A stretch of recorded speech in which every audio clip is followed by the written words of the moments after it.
Good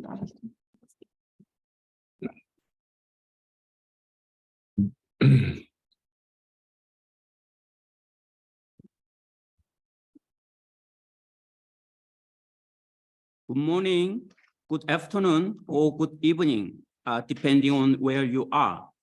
Welcome to the Global Digital Dialogue 2023, organized by the Government of Mongolia, United Nations Conference on Trade and Development, and the United Nations Mongolia. English Mongolian simultaneous interpretation is provided during the dialogue. Please select language of your choice, either English or Mongolian, in the interpretation toggle. We'll now begin the dialogue. The dialogue will begin with remarks from the three organizers. First, I would like to invite His Excellency, Mr. Uchral Nyam-Oshor, Minister of Digital Development and Communications, to make his remarks. Mr. Minister, please. Thank you. Can you hear me? Yes, Minister. Okay. Dear resident coordinator and esteemed representatives of international organizations, distinguished delegates, especially thank you to Ms. Chemika Sirimani, Director of Division on Technology and Logistics, United Nations Conference on Trade and Development, and Mr. Tapan Mishra, United Nations Resident Coordinator in Mongolia. I extend my warm greetings to all of you and express my appreciation for your continued engagement in advancing digital transformation in Mongolia.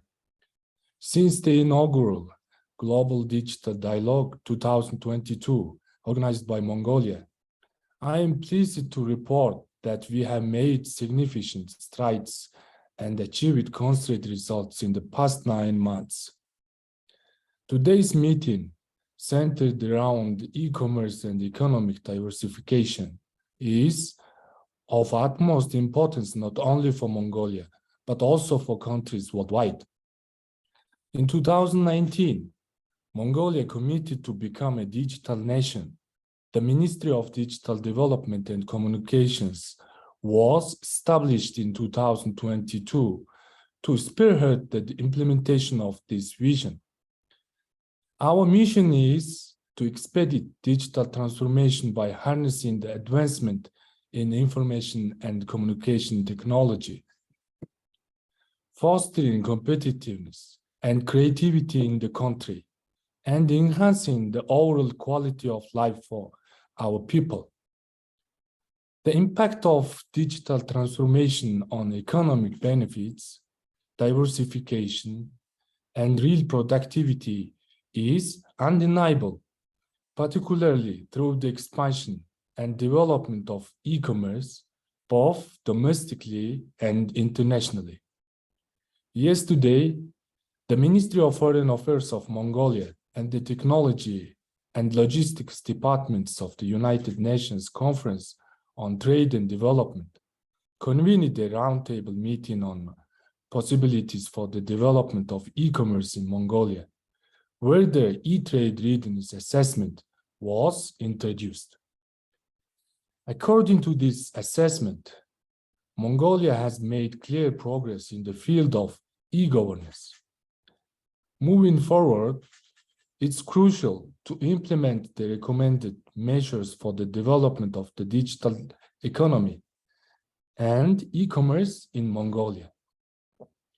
Our focus should be on creating digital infrastructure and improving accessibility, with specific attention to areas such as personal data protection, open government data, artificial intelligence, and online consumer protection. Within these frameworks, we are prepared to collaborate closely with our development partners and international organizations participating in this webinar. The government of Mongolia is leveraging the advantages of information and communication technology to foster the digital economy and ensure accessibility of the products and service to consumers, while saving time and resources. By putting online business resources and products into economic circulation, we aim to achieve the United Nations Sustainable Development Goals in an environmentally and socially friendly manner. We have coined our concept of transitioning to a digital economy as Mongolia, or mining to mind. We are full of enthusiasm for shifting our economy from just mining the minerals to mining our minds to creating larger values by developing our ICT sector. While Mongolia lacks a full legal framework for e-commerce, we have adopted the law on electronic signatures that provides the possibility of e-commerce related contracts, signing, amending, terminating, and verifying electronic signatures. Additionally, the Parliament approved the law on virtual asset service providers on 17th of December 2021 as part of our digital development legislation. This law defines the term for virtual asset as non-material assets.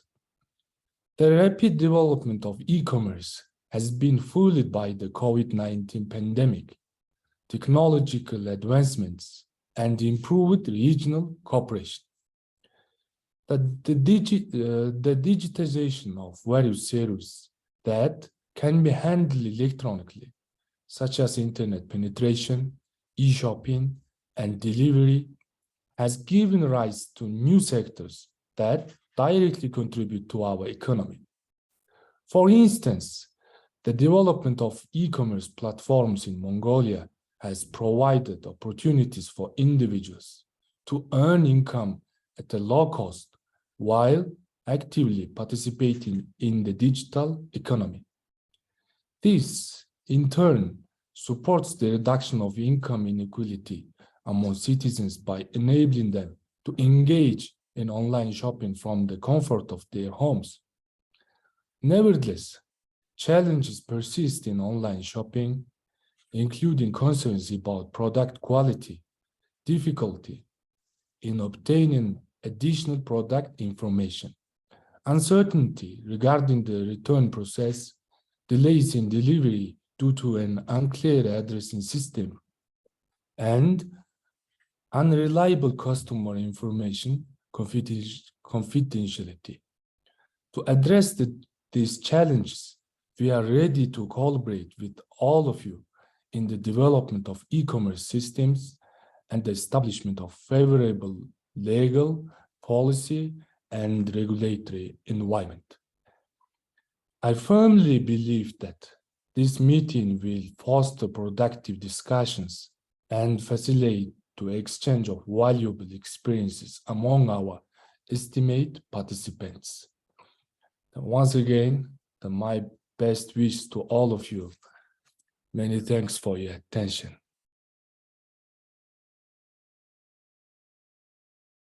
Thank you, Minister, for your kind remarks. Now, I would like to invite Ms. Shamika Shrimani, Director of the Division on Technology and Logistics, UNCTAD, to make her remarks. Shamika, please.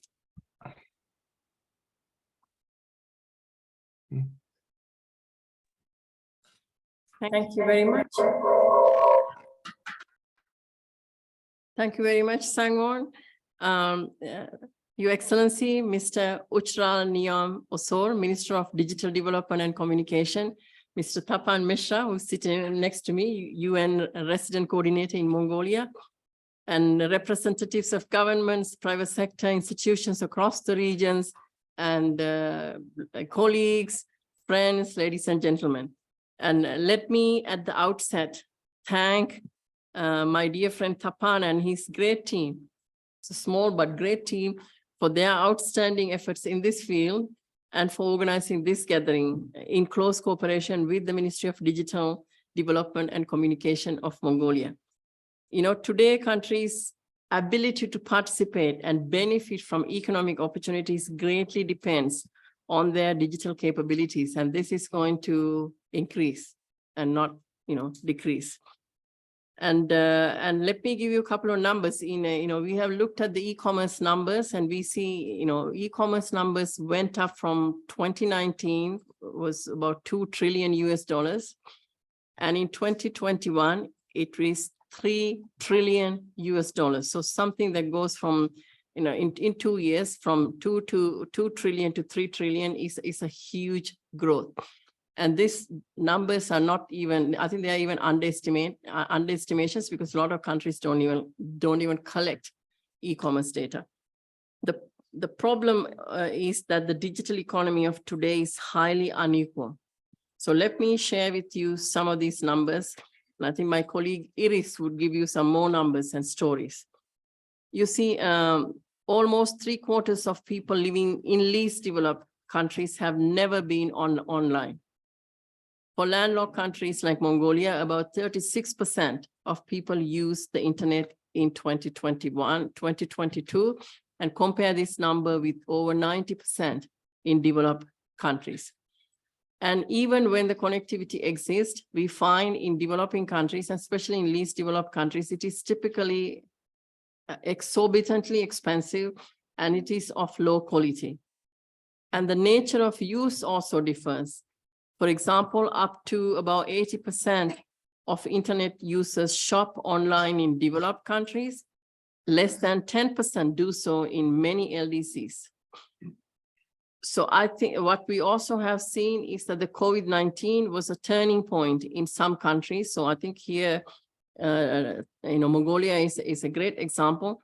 In the share of people age 15 plus using a mobile phone or the internet to buy online went up from 7% in 2017 to 42% in 2021. So this is really what we see is a digital transformation, pushed our way by COVID-19.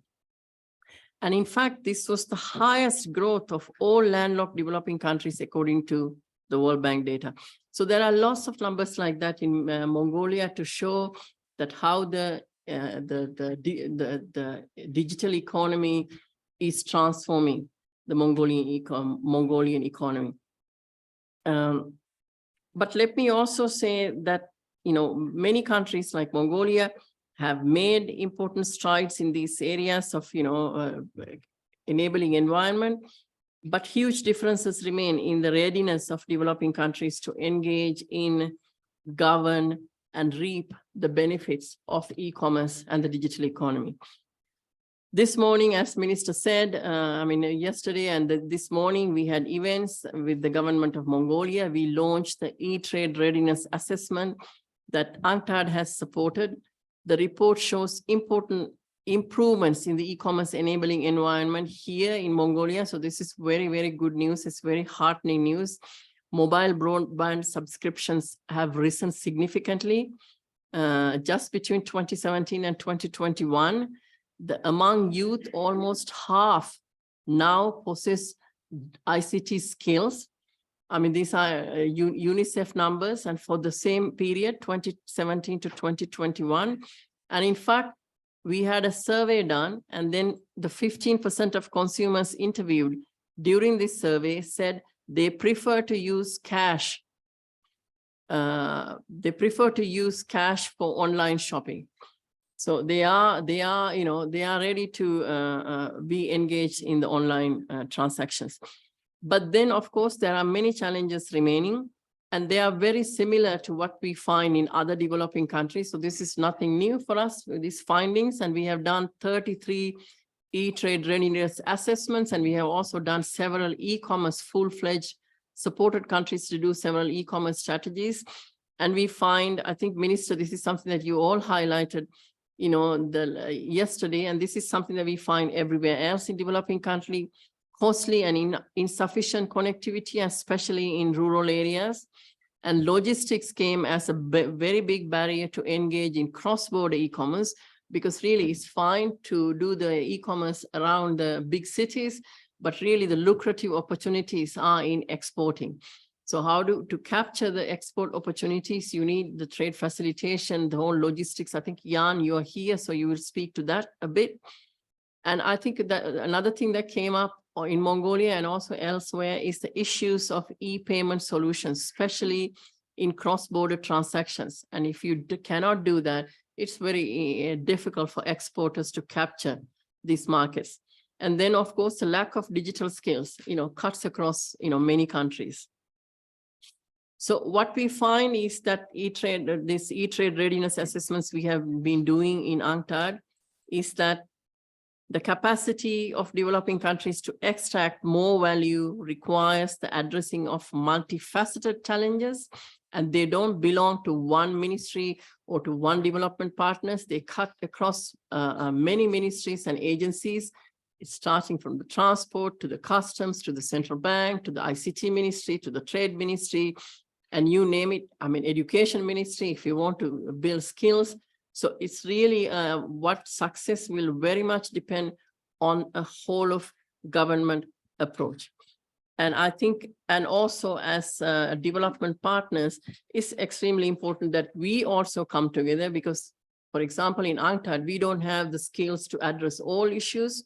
So that's why we work with our partners, led by Tapan, to gather all of us together. So we also connect dots and we don't duplicate, we don't waste the time of the Mongolian officials, doing various capacity building classes on the same topic.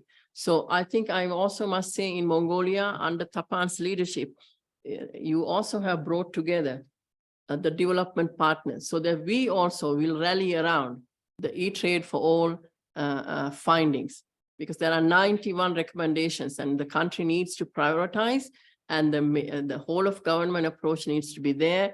And we as development partners also need to come together. So finally, let me say that I'm very happy that you will hear from Cambodia and Rwanda soon. And we have done e-trade readiness assessment. I think Cambodia is one of the very first countries we've done it, and it's been extremely successful. If I'm not mistaken, Iris, I think about the implementation rate of the recommendations are about 80%. And another country that's been seen a success story is Rwanda, because Rwanda, I mean, many of you know, it's a vision from the president's office to make Rwanda go digital. So the many stars have lined up for these countries in taking forward the e-commerce readiness assessment and it is recommendations. So I am just to let you know that we are here to support all developing countries. And I'm very happy Tapan is here, bringing the UN system and also other development partners. So please know that we are here, and all what you need to do is to drop us a WhatsApp or email and just pick up the phone and we are here. Thank you so much. Thank you, Mr. Shirmani, for your kind words. Now I would like to invite Mr. Tapan Mishra, UN Resident Coordinator in Mongolia, to deliver his remarks. Tapan, please. Thank you, Sangwan, not only for giving me the opportunity, but also for your key role in organizing this dialogue. Your Excellency, Mr. Uchral Nyamosor, the Minister for Digital Development and Communication from the Government of Mongolia, Ms. Shamika Sirimane, the Director on Technology and Logistics in UNCTAD, the distinguished participants from government counterparts, partners, stakeholders, and UN colleagues from all over the world. I'm really happy to extend a warm welcome to you from Ulaanbaatar to this Global Digital Dialogue 2023. It is my great pleasure to make this opening remark for this Global Digital Dialogue 2023 for the second consecutive year in partnership with the Ministry of Digital Development and Communication on behalf of the United Nations in Mongolia. The United Nations in Mongolia, in partnership with the Government of Mongolia, initiated this Digital Global Dialogue in 2022, and the purpose of the dialogue was to facilitate the exchange of experiences from different countries on how to implement digital transformation strategies for achieving the Sustainable Development Goals. The first dialogue covered 5 overarching issues. The first was digital for green. Second, the government as a platform. Third, inclusive, equal, and meaningful digitalization to achieve the SDGs. Fourth, digital transformation as an enabler to sustain economic transformation and recovery. And fifth, digital transformation in education. This year's dialogue, further building on the discussions of the first dialogue, focuses on the role of e-commerce in facilitating digital trade and economic diversification. Trade and e-commerce are important means for achieving the Sustainable Development Goals, or the SDGs, in particularly goals 8, 9, and 17. As we are now approaching the midpoint for achieving the SDGs by 2030, we need to accelerate our collective efforts to enable us in successfully achieving the Sustainable Development Goals. This dialogue is where you can share good practice and innovative cases on the adoption of e-commerce and paperless trade for diversification of the economy and accelerating the achievement of SDGs. I would like to highlight a few value-added discussions of this year's dialogue. First, the dialogue will share lessons learned in developing e-commerce examples. First, UNCTAD will share challenges and lessons learned in the process of implementing the ET Ready program in many developing countries, including how e-commerce can make an economy more inclusive and diversified. Furthermore, 2 developing countries will share their practical experience in nurturing their domestic e-commerce environment, as was mentioned by Shamika. Second, the dialogue will discuss how digitalization of trade can make trade more efficient and inclusive. 3 well-established regional practices will share their lessons learned in promoting e-commerce and digitalization of trade based on more than a decade of their regional interventions. Additionally, the dialogue will introduce how some advanced countries are moving forward in digital trade through their intergovernmental cooperation to realize digital economy across borders. At the same time, the dialogue will touch upon how digitalization can help SMEs better access trade finance, which is a real pain point for SMEs in expanding their businesses. Also featured in the dialogue is Mongolia's digital transition from a mind-centric to a mind-driven economy, as was shared by His Excellency Mr. Uchral. In my belief, that what we learned from the dialogue today can help the United Nations country teams in each country to better design and carry out joint work plans for implementing their sustainable development cooperation frameworks. And in this context, I would like to encourage United Nations country teams to actively utilize e-commerce and digital trade in developing and implementing their relevant joint work plans for more effective SDGs. I would like to briefly draw your attention to the Global Digital Compact. Following the political declaration adopted at the end of the United Nations 75th anniversary in September 2020, the United Nations Secretary General in September 2021 released his report titled Our Common Agenda. The Common Agenda proposes a global digital compact to be agreed at the Summit of the Future in September 2024 through a technology track. This track should involve all stakeholders, governments, and the United Nations systems, and the private sector, civil society, grassroots organizations, and academia, and individuals, including youth. The Secretary General's Envoy on Technology, Mr. Amardeep Gill, has communicated and conveyed his warmest regards to all of you and encouraged you to participate productively in this dialogue. The Digital Compact is expected to outline shared principles for an open, free, and secure digital future for all, and the issues to be covered in the Global Digital Compact, as suggested in the Common Agenda report, include digital connectivity, avoiding internet fragmentation, providing people with options as to how their data is used, application of human rights online, and promoting a trustworthy internet by introducing accountability criteria for discrimination and misleading content.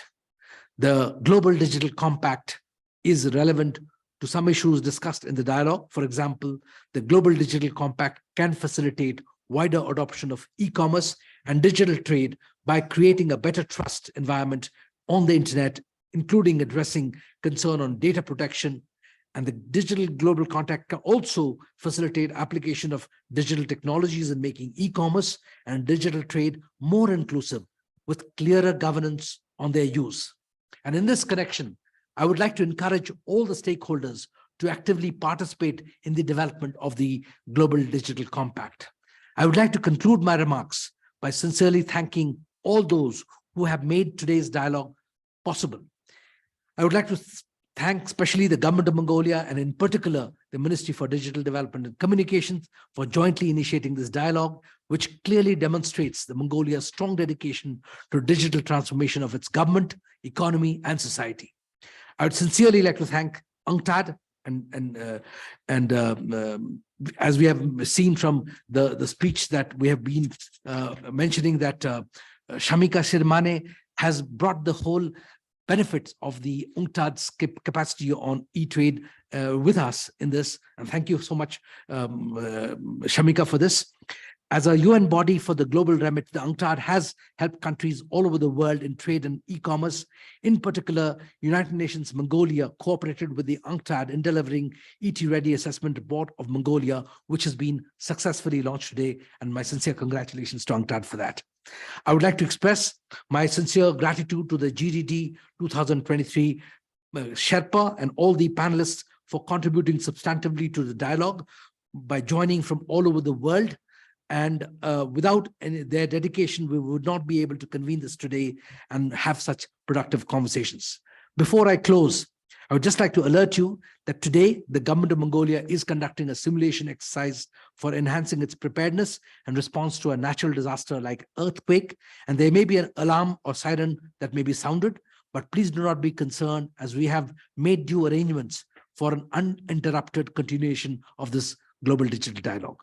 I wish you all a productive and a fruitful journey for the next 3 years, which will be intellectually stimulating and very helpful. Thank you. Mashik Baitla, Sansakniosi. Thank you, Mr. Mishra. Without further ado, now we are moving into the plenary session. I would like to invite Ms. Mia Mikish, Advisor at Large of the Asia Pacific Research and Training Network on Trade.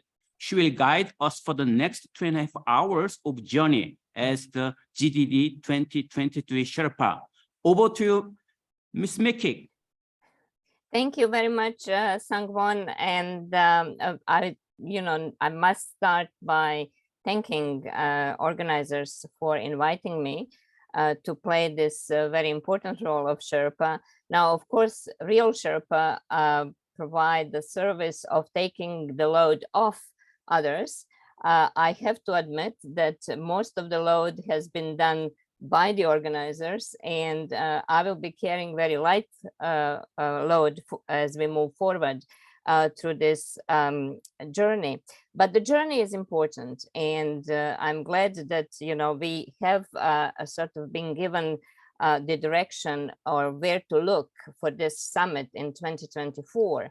And as we do know from the stories of climbing mountains, you can't do it in a one go, and you have to go from one camp to another camp. And so I consider this particular dialogue as a very worthwhile camp to participate in. And so thank you very much for inviting me in this. Now, the keynote speakers have articulated the content of what we need to be talking about very well. So I'm not going to use much time to replicate that, but just in a way of summary, maybe to say that digital or digitalization or digitization, we still sort of have some dialogue about which term to use when.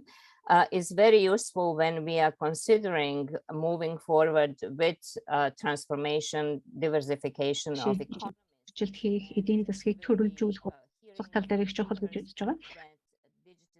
of trade, of course, reduces the cost, it increases the efficiency, it allows and enables those that are normally disadvantaged in the traditional trade to participate in international trade, particularly in global value chains, etc. And so it is a great way to really look how we transform in that process. But it is more than that. It also opens opportunity to start new sectors, new activities, and through innovation and looking through sort of seeking different levels of comparative advantages that we can contribute to the diversification. And lastly, but definitely not the least, it also creates demand for new skills and for new knowledge, and that it contributes additionally to this inclusivity impact that we expect from digital economy, and of course including e-commerce in that. So without further ado, we have 3 great sessions today.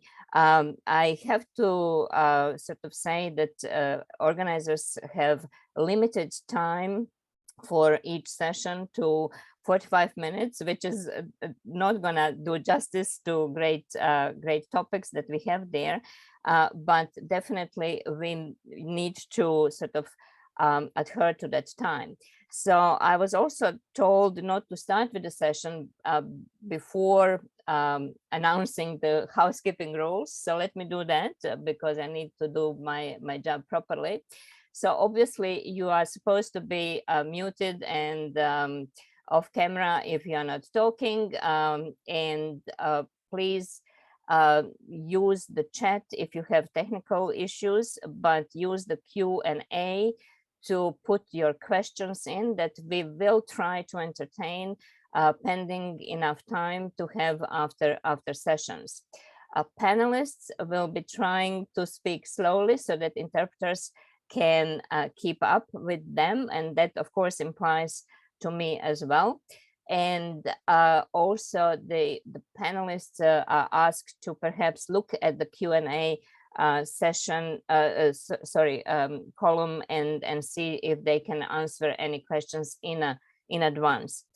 And now the tough thing is I'm also told that I need to step in at the 2 minutes remaining from each panelist intervention and to warn them about expiry of their time allocation.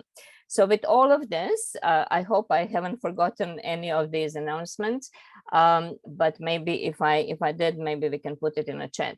I'm going to start with the first session that is entitled E-commerce as an Enabler of Digital Trade and Economic Diversification. And I apologize to the speakers because I'm not going to speak about their accomplishments and achievements. All of these are given on the website for the event.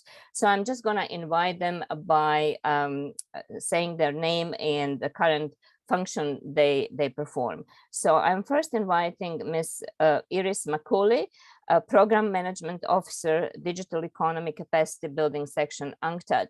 And Iris, you are, according to information I have, given 20 minutes. Please, mic is yours.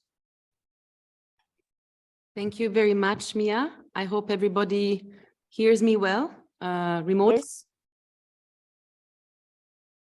Okay. So I'm going to share my screen, and please let me know if you can see the slide on the GDD on your screen. Okay. Thank you very much, Mia, again, and thank you for all the participants. Can you just, Iris, can you enlarge it to the presentation level? Here. Okay. So thank you again for inviting us, and thank you for the participants who have joined this Global Digital Dialogue 2023. We are in the first session, which will speak about the role of e-commerce for digital trade and economic diversification as an enabler. So I'm going to try to be short because many of the issues that I was planning to cover have already been addressed very eloquently by Shamika and by Tapan. I just want to start by saying that yes, e-commerce and the digital economy are crucial enablers, not just of e-trade, but of the overall sustainable development goals. They really contribute to promote several of the, or to achieve several of the sustainable development goals, starting from promoting women's empowerment, promoting decent work and economic growth, increasing innovation by increasing productive capacities also of the industries, of the businesses, reducing digital and income inequalities, combating climate change also through the increasing green initiatives that are done through e-commerce, and of course also promoting experts and strengthening partnerships in this area. And one of the example was the Development Partners Roundtable that we organized yesterday in the context of the launch of the e-trade readiness assessment of Mongolia. We've seen many partners joining hands and willing to support the development, the digital transformation of Mongolia. So it really shows the key role of e-commerce, especially boosted by the COVID-19 pandemic. We see here in this graph that the pandemic has really boosted the digital use around the world. Within 2 years, Shamika mentioned it, the value of e-commerce globally went from 2 trillion to 3 trillion, so 50% increase is huge. Of course, most of this growth has happened in the developed countries, and also most of this growth has benefited the biggest online platforms, Alibaba, Amazon, JD.com, and others. So this also, the result of this increase in e-commerce is that the digital divide has actually increased. If we look at this graph here, the share of population shopping online between 2017 and 2021 has increased everywhere, but in LDCs and LLDCs, this growth has been minimum. So this digital divide has actually increased across regions, and we see it very well here in this graph, where indeed 2.7 billion people in the world still remain offline. If we look at the speed of internet, the cost of the mobile subscription, the cost of the internet, the gap between developed and developing countries actually increased over the past few years. So this is what we try to address also at UNCTAD, to provide support to developing countries to boost their digital readiness through an integrated approach. We have strengthened through the mandate that we have been given in our latest UNCTAD ministerial conference with the Bridgetown Covenant. UNCTAD should strengthen the work of assisting countries to assess their state of play, their readiness to engage and integrate into the digital economy. This was a mandate given by the member states themselves.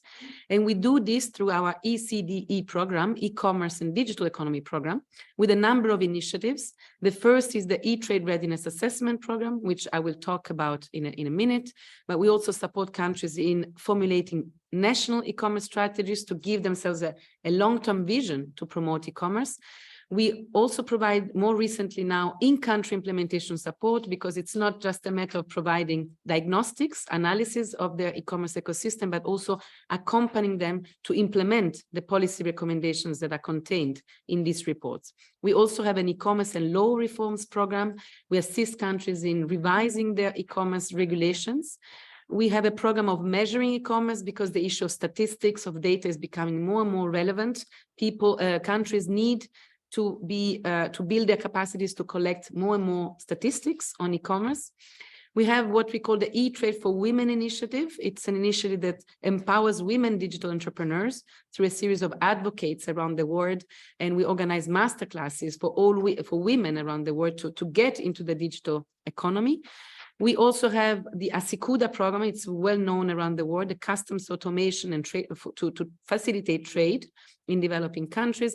And we do this through our partnership, which is called E-Trade for All Partners. We have 35 now partners sharing a common vision. There are international organizations, UN agencies, regional commissions, regional banks.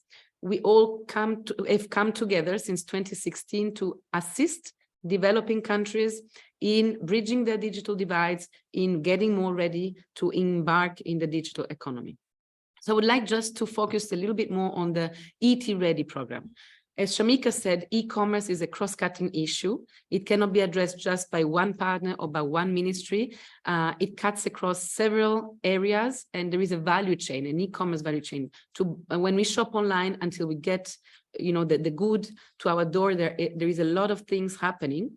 And so it involves trade facilitation, logistics, the payments, ICT connectivity, digital skills or literacy. And so we address these 7 pillars through our e-trade readiness assessment.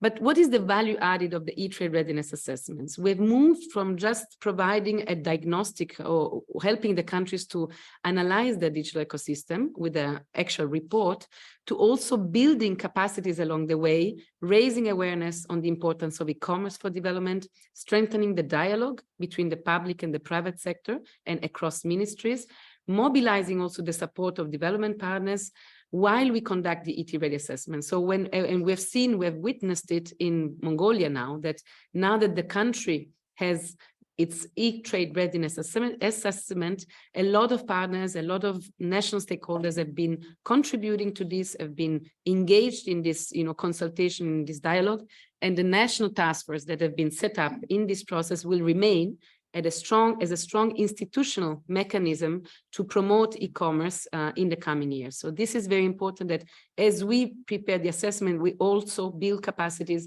strengthen dialogue, mobilize already the support, and so that partners are also engaged in this. Just to give you a regional coverage, Shamika mentioned it, this is the 33rd assessment that we've conducted in UNCTAD, supporting developing countries. You can see here from Latin America to Africa to Asia. And of course, we have identified common challenges, and I will not delve into those because they've been already raised and highlighted by our director, Shamika, in her speech. There are challenges across the 7 policy areas, going from limited, internet access to weak regulatory frameworks, inadequate facilities for physical delivery, educational systems are not fit for the digital economy. I would like more to focus on some challenges that are sort of cross-cutting. We have found actually challenges across the 7 policy areas, which are persistent and which are slowing down policy implementations. What are these challenges? The first is that there is still some limited interministerial coordination. There are still in many countries, unclear responsibilities on who should drive the e-commerce agenda. Sometimes there are, conflicting priorities within lead agencies. There is also weak institutional capacities within the government to mobilize resources, to coordinate projects related to e-commerce, to monitor and evaluate, the various digital related programs. There is also varying levels of understanding of the issues and opportunities related to e-commerce, limited convening power to involve the private sector also and other key e-commerce players, and sometimes fragmented, also uncoordinated interventions by the development partners, which of course lead to suboptimal results, because when partners do the same thing and they do not coordinate, there is duplication of efforts. So these are challenges that we have identified in many developing countries, which we are trying to address in the implementation phase. Some of the impacts of the ET-Readies in the countries that we have supported is that the ET-Readies have contributed to improve government coordination where it was lacking, prompted the development of roadmaps, either e-commerce strategies or operational action plans for the effective implementation of the e-commerce priorities, increased regional initiatives on e-commerce. We have just finalized a regional e-commerce strategy for the ECOWAS. EAC and the Pacific also have developed their own regional strategy on e-commerce. The ET-Readies have also triggered interest and digital support from partners, which was, less strong in the past years, thanks to this, diagnostics. They have contributed to enhance public and private sector dialogue in many, many countries. I remember when we went to Iraq, the government said it's the first time that we're sitting, actually the private sector of Iraq said it's the first time we're sitting with the public sector to discuss e-commerce issues. So the ET-Ready also triggered that sort of dialogue. They have facilitated the adoption of legal frameworks. We just saw also in Mongolia that, one of the recommendations of the ET-Ready was to review the legal framework, and ADB supported this with MDDC. They've strengthened trade facilitation and logistics to expand cross-border e-commerce, which is, the Achilles heel of the e-commerce. Empowering women's businesses.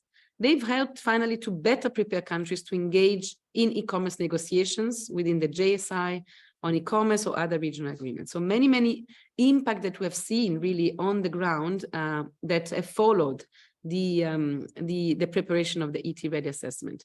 And to capitalize on these impacts and to address the remaining challenges, we've set up what we call in UNCTAD an implementation support mechanisms that accompanies the countries, the beneficiary countries, connecting dots between partners, donors, and the governments themselves to implement effectively all the recommendations contained in this ET-ready assessment. I will just conclude my presentation by highlighting some of the policies that we have witnessed, and I will be very happy to be followed by two of our country beneficiaries, Rwanda and Cambodia. They will tell you more about their own country experiences, country digital journey. What policies can actually make digital trade more inclusive? This is what we want to see, to hear, that e-commerce is making the digital economy more inclusive. So when it comes to affordable and reliable ICT connectivity, we need to have open, transparent telecoms markets, competitive telecommunication providers to attract domestic and foreign investment. We need to have infrastructure sharing and reduce taxes and duties on ICT equipment and services to make this accessible to everybody. When it comes to education, skills and awareness, we need to have ICT integrated at all levels of education, from obligatory to secondary school, based on collaboration with the private sector when developing curricula. Teaching methods to promote complementary non-cognitive skills. We've seen it in Mongolia, linguistic skills, a lot of other soft skills should also be integrated into the ICT programs. Support workers and teachers retraining and skills upgrading. We need this because the digital economy, digital ecosystems evolve so fast that they need to be trained regularly on the new areas of the digital economy. Conduct awareness campaigns. We really see in many countries that a lot of people are not aware of the e-commerce opportunities and the risks also of the digital trade. When it comes to trade facilitation, this is an area that it's really key to promote cross-border e-commerce. Adapt to e-commerce the reality. We see a large number of small parcels across the world. Of course, e-commerce is about also big parcels, but a lot is about small parcels. So how the postal offices also adapt to this increasing demand and shipment of small parcels. Implement the WTO TFA and streamline customs processes through ASYCUDA, through single windows. This has been largely discussed this morning and yesterday in Mongolia, how to implement the single window to facilitate, clearance processes. Simplify export processes for shipment of low physical weight with the de minimis, for instance. How do we support MSMEs? This is the basic, the business, the businesses that do e-commerce. Boost ICT use among smaller firms to enable integration into the global value chains. Training and building capacities of these firms to develop their skills, to sell online. Adapt trade promotion by leveraging online platforms and online marketing channels. And of course, support businesses in meeting the standards, because many times they cannot sell their goods because they don't meet international target markets. We see it in the EU, they have very strict standards. And so they need, if they want to sell their goods, to meet those standards. And finally, policies to bridge the gender-based digital divide. We must establish networks for women entrepreneurs in the digital economy to influence policy development. And our E-Trade for All initiative is one of these key initiatives that is really bringing the women on the decision-making table. Showcase women role models in digital business growth and trade. And then when it comes to regulatory frameworks and the measurement, we need to recognize the legal equivalence of paper-based and digital forms of exchange, which is still not the case in many countries. Enshrine internationally compatible standards for privacy and data protection. Many countries are still lacking this, or revision of their laws to comply with international standards. Protect both buyers and sellers against cybercrime. Grant consumer rights and provide channels for recourse, and collect rigorous statistics on e-commerce and trade in digitally delivered services. This is a growing area for e-commerce, digitally delivered services, but a lot of data is still lacking. So to make informed decision, we need to have proper statistics, and this is another area to make digital trade more inclusive.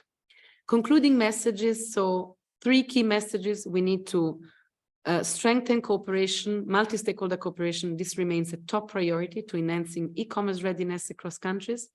Given the cross-cutting nature of e-commerce cooperation also with development partners, is critical for effective implementation and resource mobilization from these partners to build capacities and to ensure also the participation in e-trade negotiation needs to be scaled up. So thank you very much. I just want to remind you, it was also said this morning that we at UNCTAD are organizing the e-week this year between 4 and 8 December 2023. The call for proposal is open until 23 of this month. So please make your proposals. We want to receive a lot of exciting proposals to, bring this into the discussion of shaping the future of the digital economy together. Thank you very much. Thank you very much, Iris. This was a very rich presentation, and I'm sure there will be questions, and I hope we'll have time to actually address it. But I have to add one little information to what you were saying, is that at present, actually, UNCTAD is delivering global courses on gender and e-commerce with over 200 participants for the English course and over 100 and I think 40 for the French course. And so I think all of them will be very interested in your call for the proposals for the week. And on top of everything, just a few days back, we had a great presentation on Cambodia's experience with e-commerce promotion and digital economy. And so this gives me a great segue to invite our next speaker, who is Mr. Kon Virak, Deputy Director General for International Trade, Ministry of Commerce, Kingdom of Cambodia, to take the floor. Please let us know about Cambodia's experiences in building up digital economy capacity and e-commerce. Mr. Virak. Yes, thank you, Micah, for offering me the floor. Excellency, ladies and gentlemen, on behalf of His Excellency Pan Sotsak, Minister of Commerce of Cambodia, I am honored to be invited to attend this important session to share Cambodia experience on e-commerce and development and ecosystem. I taking this opportunity to thank UNCTAD for organizing this important session. We are living in digital eras where digital technology provide a great potential and accelerating sustainable and inclusive development. One of the remarkable aspects is digital adoption and business in a form of e-commerce, which has become one of the fast-growing sectors in digital economy and potentially a new source of growth for the developing countries and LDCs.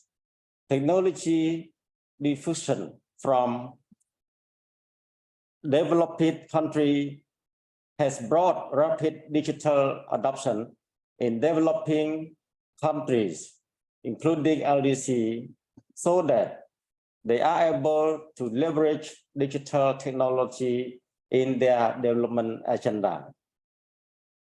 Cambodia, in particular, has witnessed the rapid growth of e-commerce in the last 5 years, especially during the COVID-19 pandemic.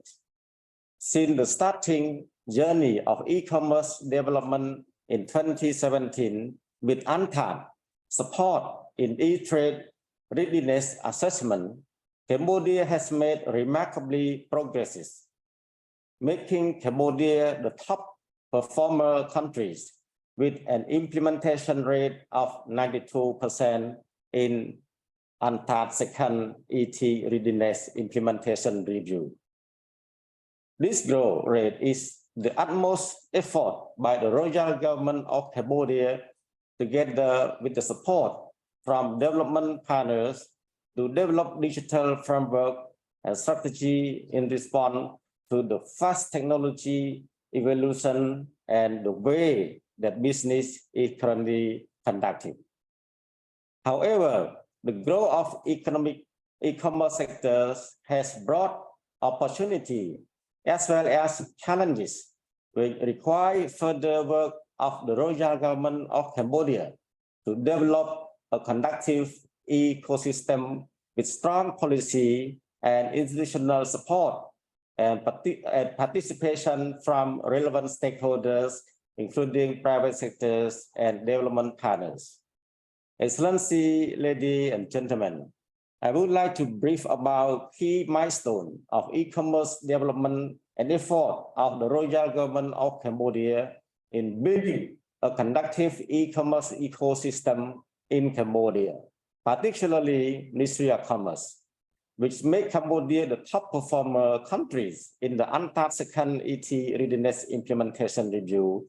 I can say the journey of e-commerce development in Cambodia started with the e-trade readiness assessment included by UNCTAD in 2017 as an initiative of the 14th Ministerial Conference of UNCTAD. Back in the 2017, when e-commerce policy and legal framework in Cambodia were national, the ETRD provided a review of Cambodia e-commerce ecosystem along with 7 policy areas: policy and strategy, ICT, infrastructure and services, trade logistics, and facilitation payment solution, legal and regulatory framework, skill development, and access to the finance. In addition to providing a diagnosis, the readiness started a future roadmap for further growth of the e-commerce ecosystem. One of the important recommendations is to develop an e-commerce strategy for Cambodia, led by the Ministry of Commerce with strong participation from the private sectors. Since then, policy and legal framework as well as various initiatives in line with the UNCTAD ETRD recommendation have been developed to support the e-commerce ecosystem. In Cambodia, the e-commerce strategy has become a living map for all stakeholders as it contains addressing challenges, opportunities, and proposed policy action in each of the issues outlined in the strategy to boost development of the whole economy e-commerce ecosystem. We are now in the progress of conducting implementation review and expect to have a final report in September 2023. In terms of policy development, the Royal Government of Cambodia have identified the need for preparation for digital economy and the 4th industrial revolution in the 3rd side and 2nd rectangular of the rectangular strategy phase 4, which is the high-level national policy setting out government's top priority agenda. In addition to the e-commerce strategy, the growing importance of e-commerce in the Southeast Asian nation has prompted the government to develop a digital economy and society policy framework 2021-2035, which set out a long-term vision to build a vibrant digital economy and societies. With regard to the legal framework, the Royal Government of Cambodia has been developing the amending of a number of laws and regulations that are aimed at governing e-commerce activities, promoting the development of e-commerce ecosystem, and addressing potential risks related to data protection, cyber security, cybercrime, consumer protection, competition, just to name a few. Those important legislation include law on e-commerce promulgated in the November 2019, law on consumer protection promulgated in October 2019, and law on competition promulgated in October 2021. It is noteworthy that data is an integral aspect of e-commerce, especially in data-driven economy. Hence, Cambodia has also been working on development of data policy and legal framework, such as drafting cybercrime law and data protection law. In addition to the work at national level, the Royal Government of Cambodia through Ministry of Commerce have been actively engaging in e-commerce negotiation and discussion both and regional and in multilateral level. At the regional level, Cambodia is a party of a number of regional and bilateral agreements, such as ASEAN Agreement on E-commerce, Regional Comprehensive Economic Partnership, and bilateral free trade agreement, particularly Cambodia-China Free Trade Agreement, Cambodia-Korea Free Trade Agreement, and Cambodia-EUA Comprehensive Economic Partners, in which e-commerce is mainstream. In particular chapters regarding the ASEAN Agreement on E-commerce, Cambodia as the ASEAN Chair for 2022 further promote regional e-commerce under Cambodia 2022 ASEAN Chairmanship. One of the priority e-commerce deliverable PD is ASEAN e-commerce Trustmark framework, which aim at promoting the growth of e-commerce, especially cross-border e-commerce in ASEAN. At the multilateral level, Cambodia has been closely following up on the progress of WTO e-commerce joint statement initiative, although Cambodia has not yet been a member. Last but not least, there are currently a few e-commerce supporting projects and initiatives in Cambodia, one of which is the Go for eCam project under the direct supervision of the Ministry of Commerce, setting out activities to support the establishment of e-commerce association, providing capacity building to SMEs, and creating a national e-commerce platform called Cambodia Trade.com for SME to sell Cambodia-made product across borders. A lot has been done and more effort are needed. The future success for Cambodia in e-commerce will require additional commitment by our government counterpart with active participation from private sectors and prompt support from development partners. I wish now to conclude my remark and wish you a fruitful discussion and event. Thank you so much. Thank you, Mr. Virakon, and with congratulations on the 92% implementation rate. This is really a great achievement.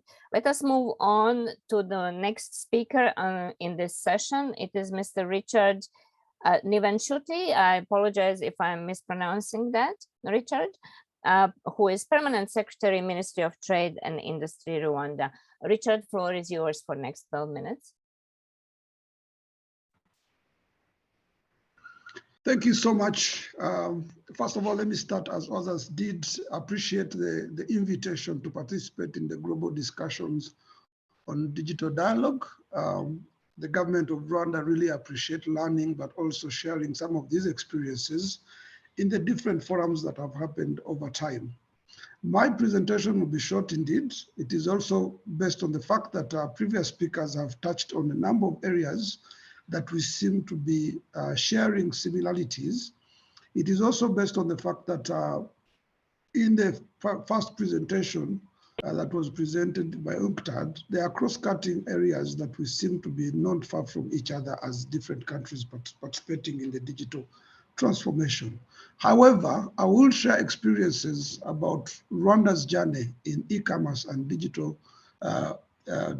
transformation, with the focus on the enabling environment, the supportive initiative, and also touch a bit on the challenges and mitigation measures that are being done by the government of Rwanda in collaboration with private sector and other development partners.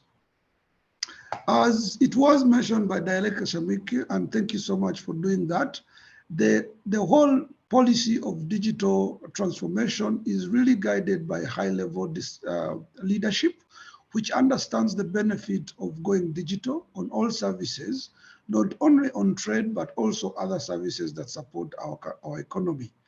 Let it be education, agriculture, health, but also facilitation in trade and industry development. So it's really a strategic level guidance and interests, and all government resources and alignment is geared towards that.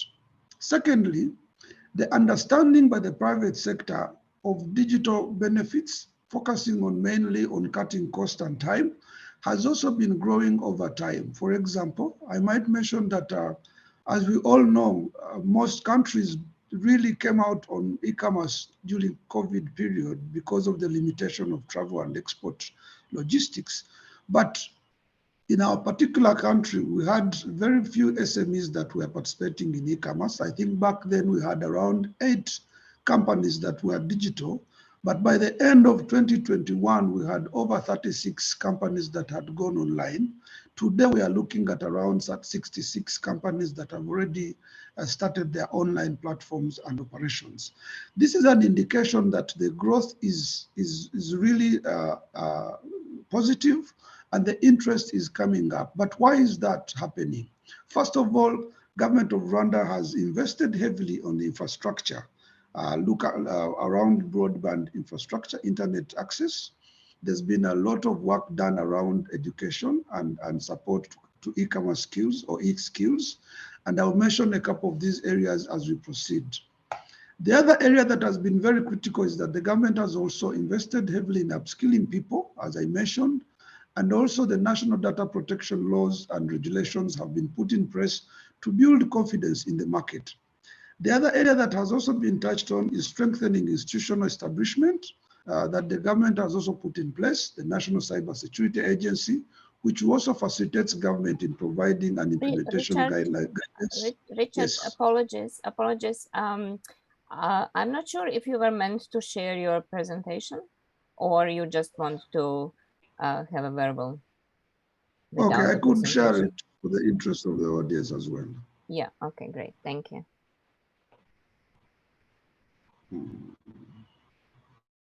And apologies for the interruption. It's very fine.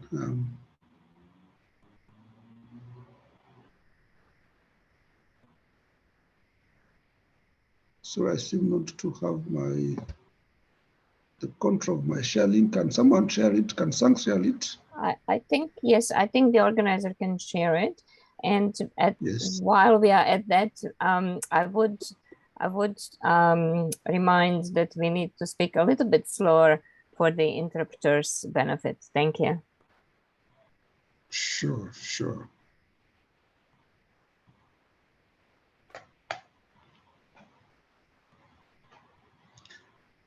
So that will be slide number 3.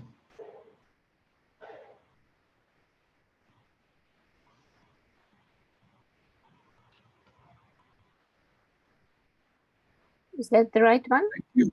Yes, that is the one. That before, the slide before. Yes, as I was mentioning some of the e-commerce development initiatives or areas that the government has been focusing on. I mentioned about the government commitment in mobilizing and strengthening the effectiveness of the resources through private sector and government partners. I also mentioned the spirit around private sector interests around partnerships on building their digital transformation, but also the transition to using digital platforms and other areas of interest. We also look at also ICT frameworks that have been put in place, particularly with the objective of laying a firm ground for private sector to drive their e-commerce agenda, with the government, of course, playing a catalyst role and also working within the interest of taking opportunities of the domestic, regional, and international markets. And the other part, I also mentioned that the other key success factor that has come into play in really driving the e-commerce agenda in the country is the fact that government initially invested heavily on digital solutions and upgraded logistic infrastructures. As I mentioned, the broadband internet, partnering with private sector to put up private logistic infrastructures, but also all these were done in the interest of minimizing the barriers to entry for small and medium enterprises, but also other key private sector players in the interest of driving the digital agenda. Next. The other areas that has also mentioned earlier is about the upskilling of the skills. Yes, we can keep on that. As I mentioned also, within the interest of building the e-commerce regulatory environment, there has been different policies and strategies that have been put in place as a country that has really understood the interest around digital drive. There was also a need to make sure that we have policies and regulations in place. And some of these, I will touch on them briefly. One, we do have a regulatory sandbox that is in place that helps new solutions, digital solutions that can be developed, but also tried in live environment. And these, I could mention some of them includes fintech solutions or financial supporting solutions, which are tested in live environment. But this is focused on fostering innovation to improve the quality and the access, while using the financial services that we offer, particularly on private operators going digital.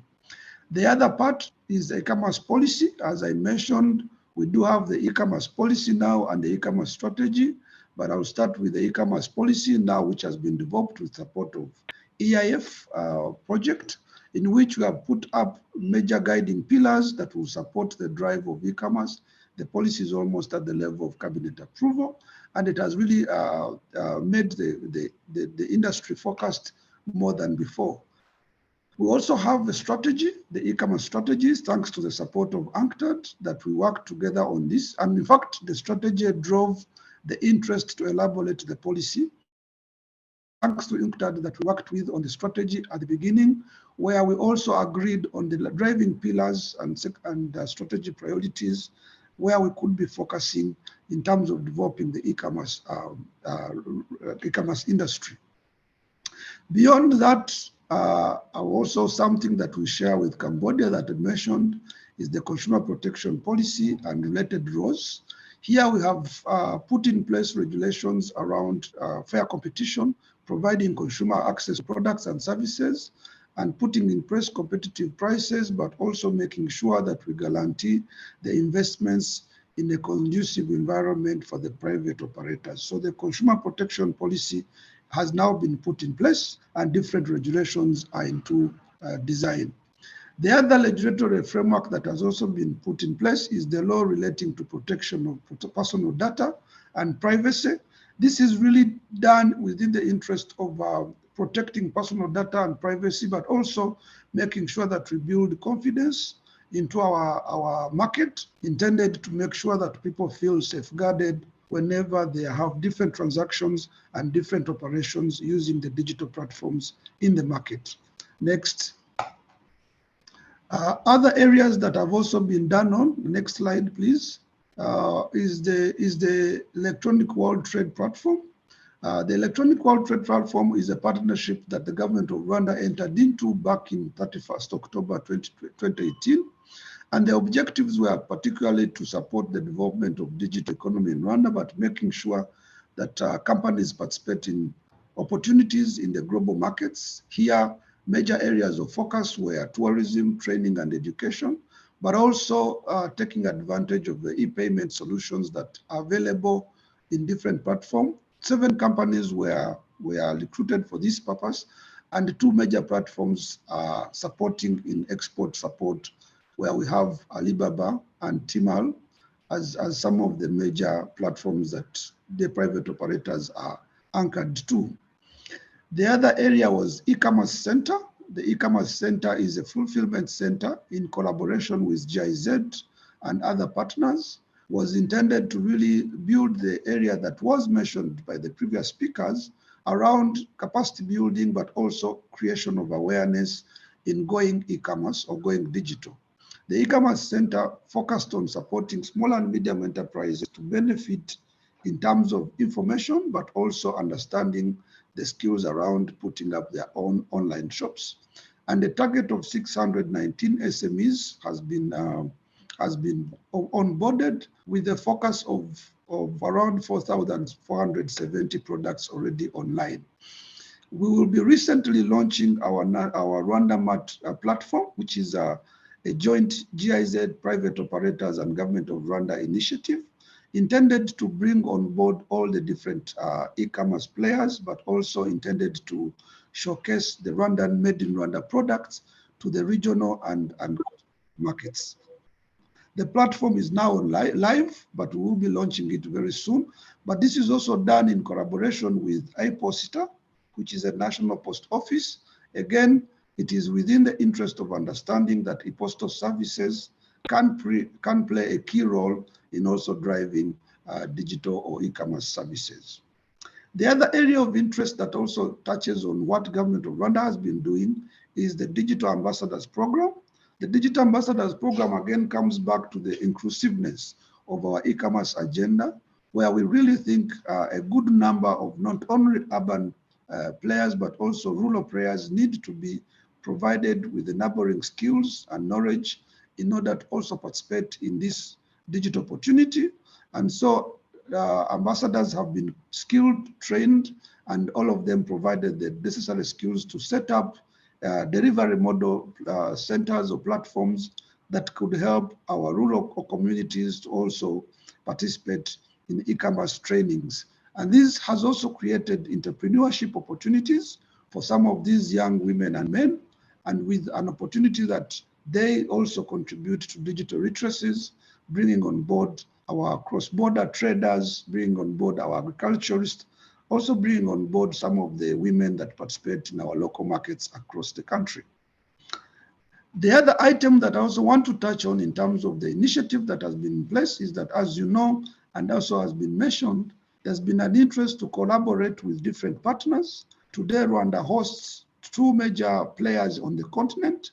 One is the Africa E-Trade Group, which is driving the continental agenda on going digital with focus on e-commerce, financial services, and e-logistics. E-Trade Group is a diaspora-based organization, but anchored to African Union, and their headquarters are hosted in Rwanda, with so far already 5 offices to be put in place in different countries. What does this means? It means that in harnessing our domestic opportunities, we also understand the opportunities around creating connections with regional markets through different opportunities that are available either in East Africa, in COMESA, or within the CFTA. So Africa E-Trade Group is a major player that the government of Rwanda has thought could play a vital role in opening up these opportunities in other different countries. Richard, I would like you to wrap up, please. Yes.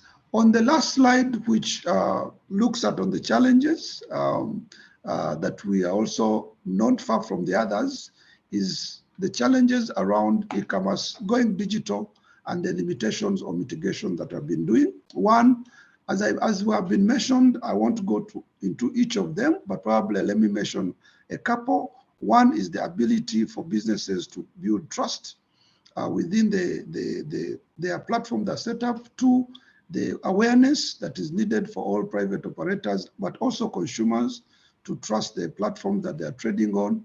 And lastly, the ability to put up infrastructures across the country that different communities can benefit from. These have been some of the challenges, but as I mentioned, government is still driving an agenda on this with the private sector partnership, but also bring down the cost of internet, especially to the low-income earners, with the interest that they could also be affordable.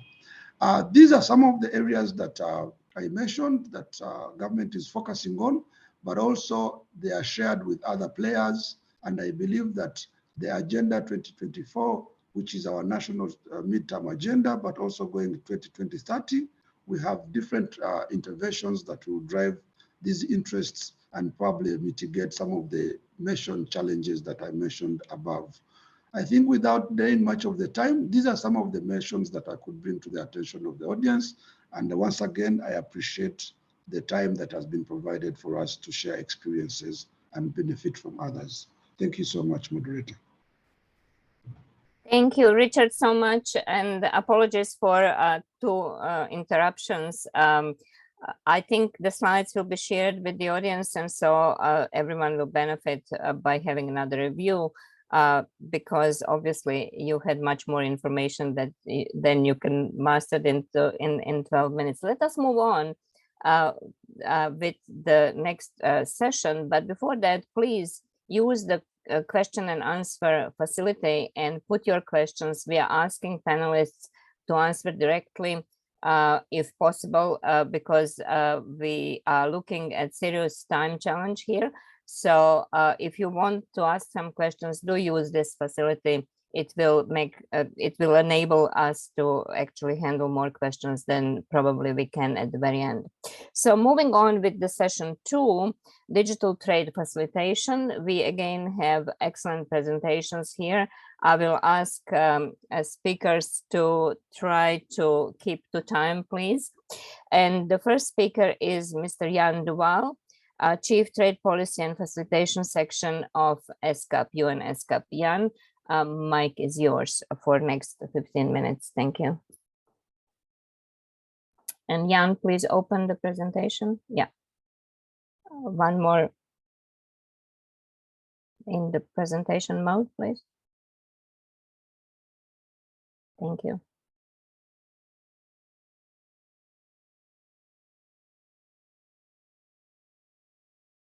Okay, can you hear me now? Yes. Okay. We cannot see Jan. Yeah, thank you. Okay, thank you very much, Mia. Thank you, Mongolia and UNCTAD for inviting us to present in this important event.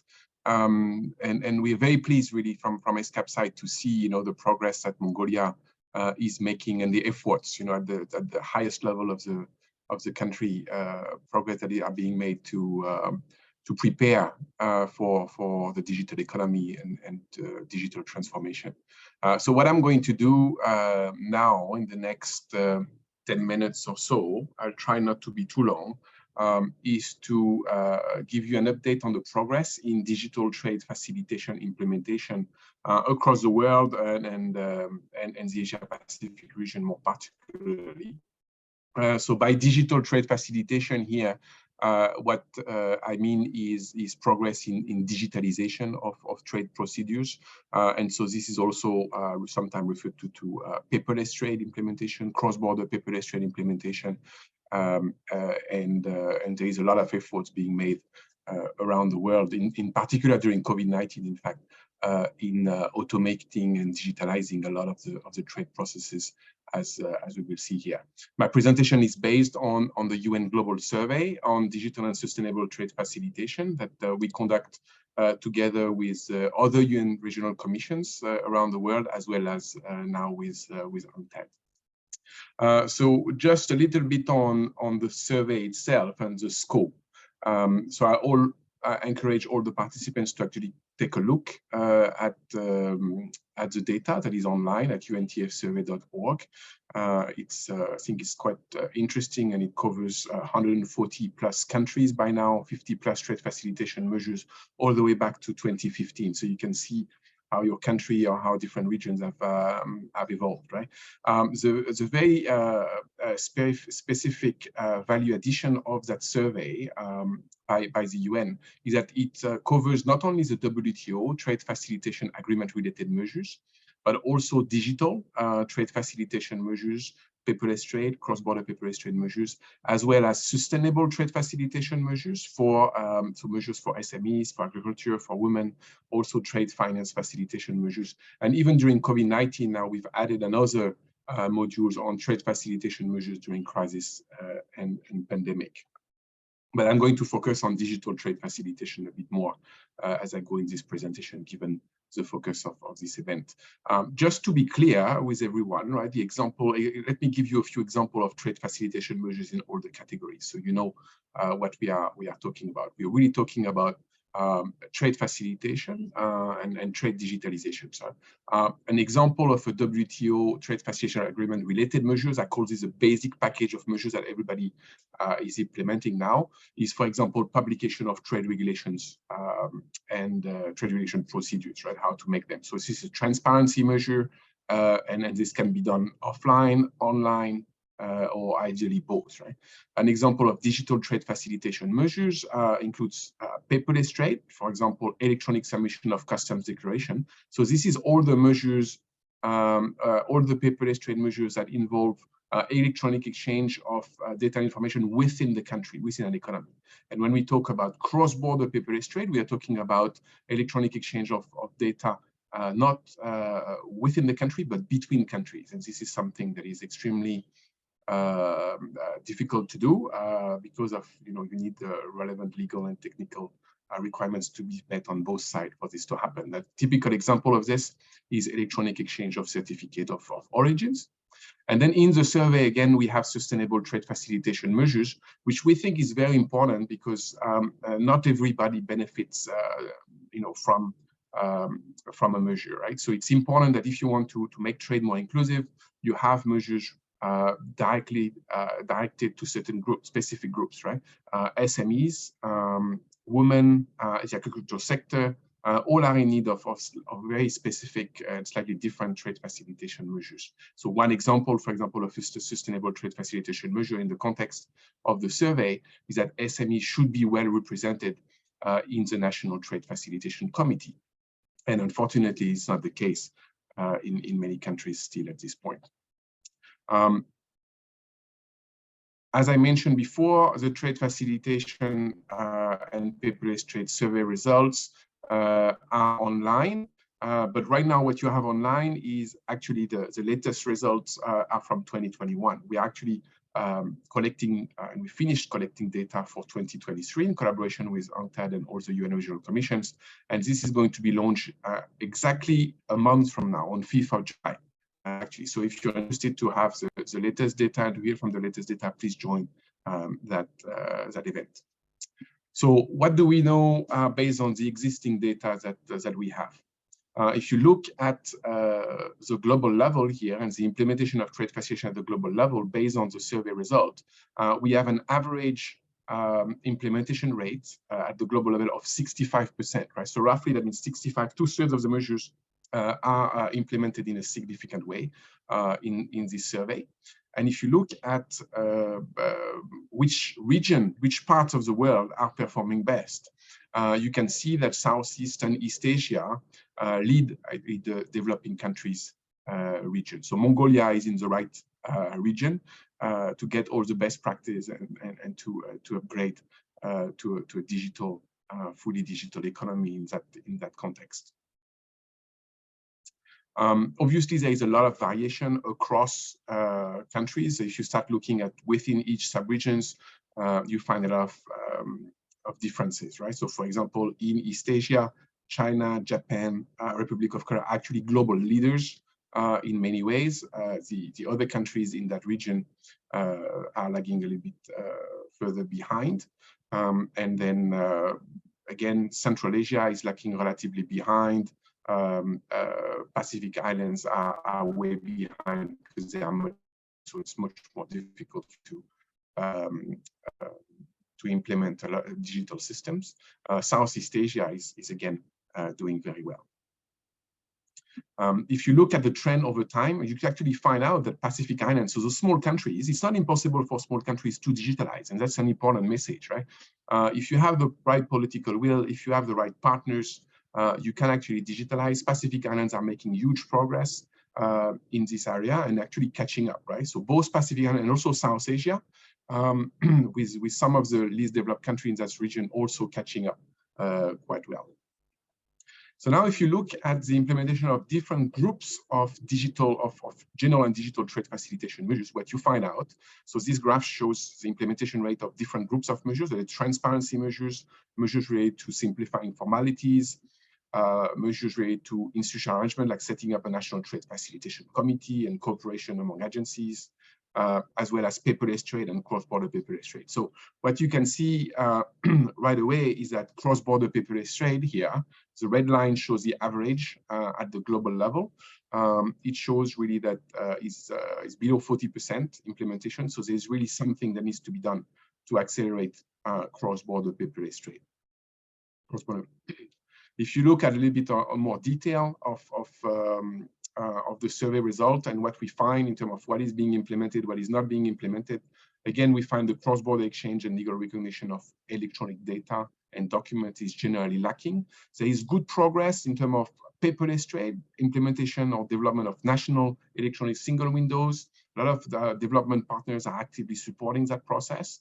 But when it comes to enabling those national single windows to actually exchange electronic data and documents across borders, this is something that is not quite there yet, right? Laws and regulations for electronic transactions are being developed. I understand Mongolia still has quite a number of steps to be taken in this area, but there is progress being made. And by the establishment of certification authorities to recognize electronic signatures, establishment of an exchange of electronic exchange of customs declaration, certificate of origin, sanitary and phytosanitary certificates. All those are very important measures to reduce trade costs and really enable trade. But they require cooperation with bilateral, regional, or global cooperation between countries to be achieved. They cannot be implemented unilaterally, and that's why it's a bit slower. This is just a map of implementation of cross-border paperless trade measures, and you can see the darker the country, generally the highest level of implementation. So you can see where Mongolia is here, definitely surrounded by countries who actually have a lot of good practices to share also in this area. In terms of good practices, this is on this slide you can see a few related to electronic exchange, for example, of customs declaration, of certificate of origin, and SPS. And as you can notice that actually they are all from ASEAN countries, right? So we have Cambodia that was speaking in the previous session. I think Thailand is speaking after me. ASEAN is really doing very well on cross-border paperless trade within the group, right, within the 10 countries, right? So ideally what you want to do is you want to enable cross-border paperless trade also with all your leading partner countries. But ASEAN has quite a few good examples to share, and we probably will hear that in the other sessions, the other presentations. What are the benefits from cross-border paperless trade facilitation? I'm talking a lot about cross-border paperless trade, but there is a good reason, right? It's important. It has an important benefit in terms of reducing trade costs. 13% trade cost reduction on average across the region. For Mongolia, we are closer to 25–26% reduction because of the progress that it has in the room it has to progress. So it's important to prioritize it. There is a lot of ongoing initiatives to enhance trade digitalization, including the UN Framework Agreement on facilitation of cross-border paperless trade in Asia and the Pacific. And so this is really a key and a unique platform to progress cross-border paperless trade and to accelerate cross-border paperless trade implementation in Mongolia and in Asia and the Pacific. The good news is Mongolia is already has acceded to the framework agreement on facilitation of cross-border paperless trade. And so through this platform, Mongolia can really do a lot. But really the platform will be even more useful and successful if more countries in the region join it. So the call here is for more countries and all the countries in Asia and the Pacific that are eligible to join the UN Treaty. The UN Treaty already entered into force in 2021. We now have 11 parties to the treaty. Republic of Korea, who is one of the world leaders in paperless trade and cross-border paperless trade, also a neighbor to relative neighbor to Mongolia, and has joined also late last year, right, as a party, and is providing also financial support for implementation of capacity building activities. China is also part of it, and quite a number of countries in Central Asia are in the process of joining as well. So we expect this to be a very useful framework to not only demonstrate the high-level commitment to digital trade transformation, right, but also to enable cross-border cooperation in this very difficult and challenging area that is electronically exchanging electronic data and documents to reduce trade costs and to improve compliance as well. Let me end with a note that now that the treaty entered into force, we are in full mode of implementing the treaty and the framework agreement. And so the second session of the Standing Committee of the framework agreement on cross-border paperless trade is actually happening towards the end of this month, right, 19 June to 21 June. So I encourage Mongolia and all the other countries who are participating in this event to join. We have, intergovernmental session with the parties, for the parties, but we also have a lot of capacity building workshops during the week, as you can see on this slide, including some organized with UNCTAD and also with the International Trade Center, with UNCITRAL, and with the International Chamber of Commerce. So that's going to be a very good week in Bangkok to boost and accelerate cross-border paperless trade. Let me leave it at this. Thank you very much. Thank you, Jan. And let's hope that every next year you will be doubling the members in the treaty, because that would be providing this necessary synergies and networking for the treaty to be really efficient and effective. So thank you very much for the presentation. I hope you can still stay a little bit in the meeting in case there are questions, and so kindly then answer them in the Q&A. Let us then move on, and as Jan announced, we have great success among the countries of ASEAN, and so our next speaker is actually from Thailand, but I believe he will be also referring to ASEAN and ASEAN achievements in terms of ASEAN single window. So this is Mr. Sabhasuk Wijaywarakit, Chief of the International Cooperation Unit, Thai Customs Department. You have the mic for next 10 minutes, and kindly please share your presentation.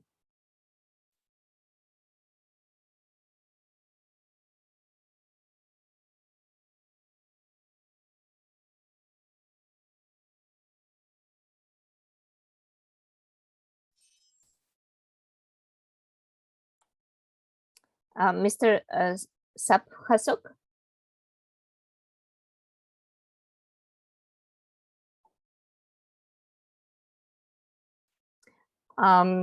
So maybe we can then, if we don't have Mr. Sabhasuk online, I see him muted and off camera, but I'm not sure whether he is actually present at computer because he had a meeting. Yes, he is with us. Thank you, Sabhasuk. Sabhasuk.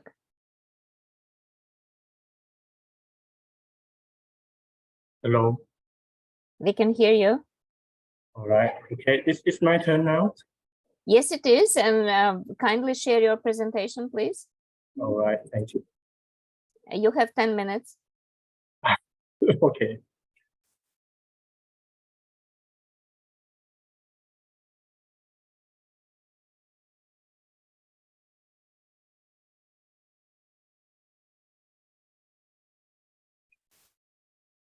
It's visible. Thank you. All right. Good afternoon, everyone. Thank you, UN and Mongolia governments to invite me to join this workshop. This is another opportunity that Thailand can represent ASEAN to introduce the ASEAN single window system as already implemented more than 4 years already. So I would like to explain more about how the ASEAN single window is working. The exchange of the document, especially for the trade and transport that we have successfully. Энэ хүрээнд бол тодорхой баримт бичгүүдийг гишүүн орнуудаа харилцан солилцож одоо ажиллаж эхлээд байгаа. For this one, I would like to explain you about the definition of ASEAN single window first. ASEAN Security Window is not a system, but just the name. But actually, the system itself is the national security window system of all the member countries to exchange the information together. So ASEAN Security Window is just the environment for the exchange between 10 national single windows of the ASEAN countries. As you may see on the right-hand side. On the right-hand side is I excerpt from the ASEAN Single Window Protocol that ASEAN countries signed in 2006. It also define the meaning of ASEAN Single Window and also the national single window definition for ASEAN point of view. As you can visit this website of ASEAN to get more information about the ASEAN Single Window Protocol. The ASEAN Single Environment that I mentioned, it complies the national single window of ASEAN countries first. As you can see on the right-hand side, we have the blue box.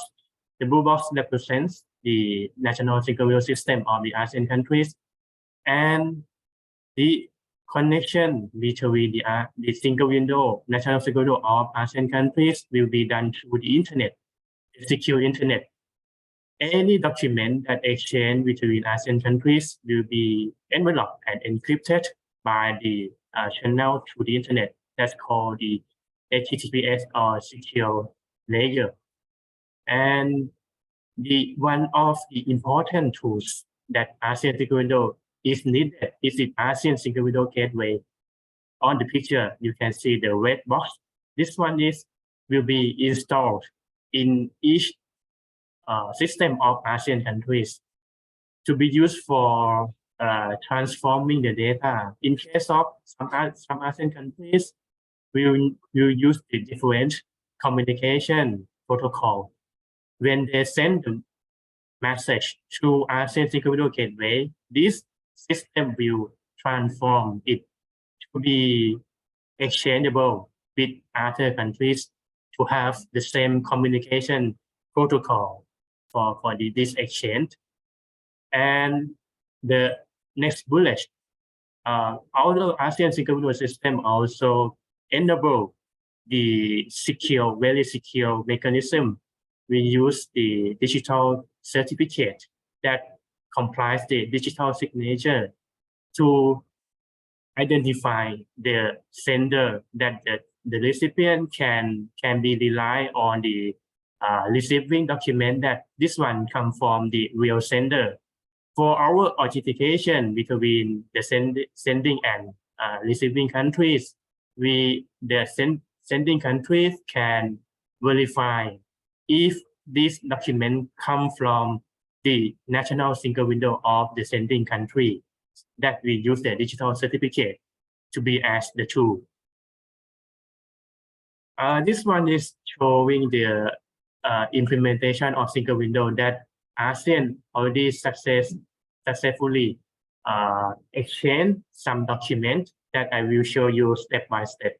For the first one in 2018, we start exchange the Attica E-Form D between the 5 ASEAN countries, namely Indonesia, Malaysia, Thailand, Vietnam, and Singapore. And the next one, then 1 year later, all the 10 countries exchange Attica E-Form D together.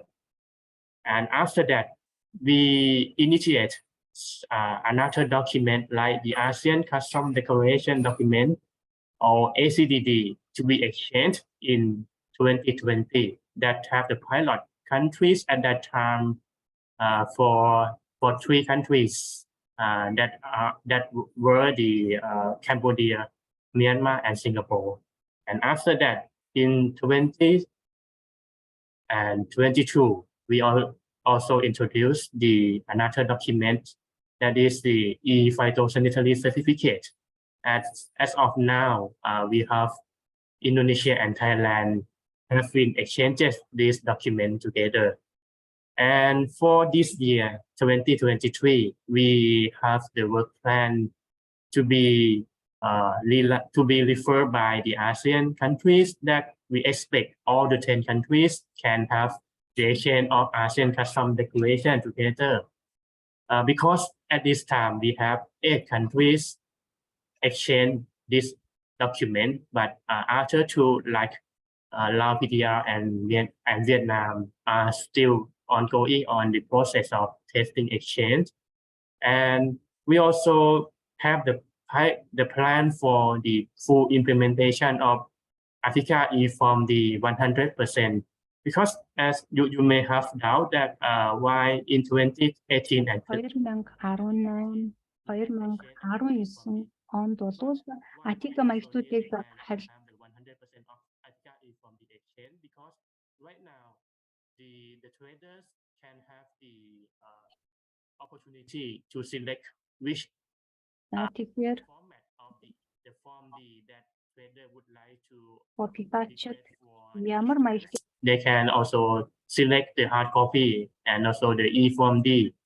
So at this time, the ASEAN trying to focus on the issuance of only an e-form D, and the customs of the recipient countries also need to accept only the Article e-form D. So this one is the plan for us how to solve the existing issues and move forward to use only the Article e-form D 100%.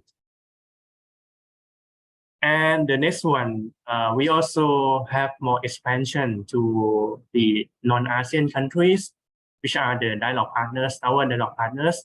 We have some consultations with them that I will show you for each individual country. For the consultation with China, ASEAN also have discussed with them for 2 or 3 times already for the possible document to be exchanged with China. So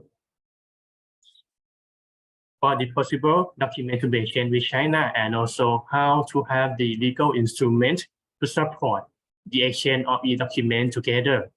As of now, China and ASEAN also come up with some documents that is interested by each party, like China interested in exchange of the FIDO certificate, but ASEAN also support to exchange the ECO with China because we already have the e-form system in place. So it is not so hard to implement the ECO with other countries outside ASEAN.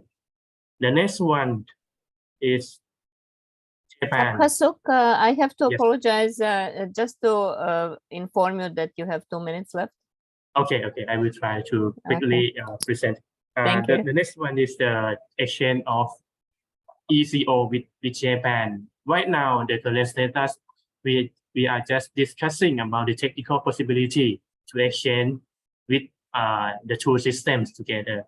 The next one is about the exchange of ECO with Korea. Korea still implementing the feasibility study at this time, so it's quite take more time to create the system for the exchange of ECO together with ASEAN.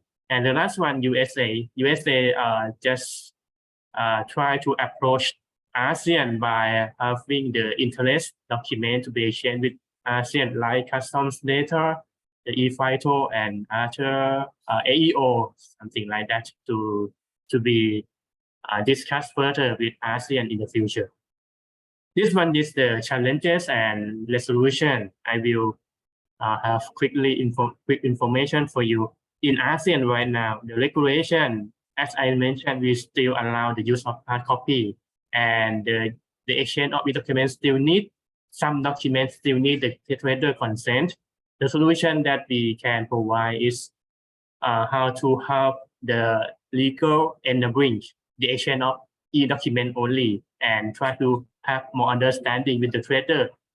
If they can share the information, what should be the benefit for them? And the next one is about technology challenges. We also have the unstable, the exchange of the information, like if we send document, the number of response might not be consistent between the sender and recipient.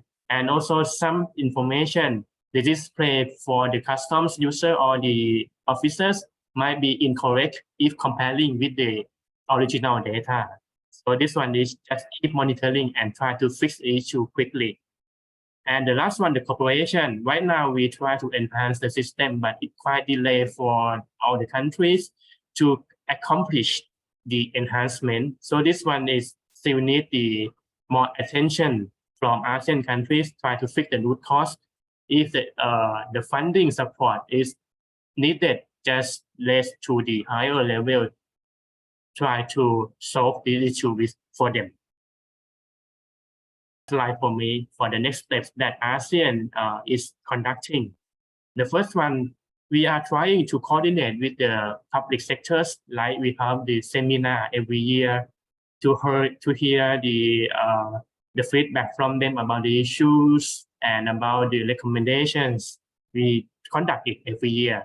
The second one, some countries in ASEAN also would like to extend more features about the exchange of e-document, not only for the G2G, not only the custom to custom, but also would like to expand this utilization to the business sector or the traders as well. The third one, this one, the ESP document, also the trends of the world that most countries interested to exchange. So we try to expedite our work in ASEAN to exchange the eFITO certificate in the forthcoming years as well. And the last one, we try to cover all the electronic process for the Article E-Form-D, not only the exchange of E-Form-D between the issuing agency and the custom authority, but we also extend more procedures like how to have the cancellation of the E-Form-D through the ASEAN single window, how to have the verification process to the ASEAN single window, and so on. Utilization of the Article E-Form-D to be notified to the issuing agency as well. We will try to cover everything in ASEAN to have the fully implementation of the E-Form-D for all procedures. Thank you for your listening. That's all for my information. If you have more questions, you can leave in the chat box or ask me directly by voice. Thank you. ขอบคุณค่ะคุณSaphusak, and apologies for the rushing you through it, but here we are. We have so many excellent presentations that we have to go through, and the next two will actually take us to the regional examples of work on e-commerce platform. So the first one, I'm calling upon Mr. Francis Norman Lopez, President and CEO of Intercommerce Network Services and Chair of Pan-Asian E-Commerce Alliance. Francis, I think you have very rich presentation with excellent annex, but you still have only 10 minutes. So thank you very much. Thank you, Amia. Can you see my presentation screen? Not yet, Francis. Let me share this.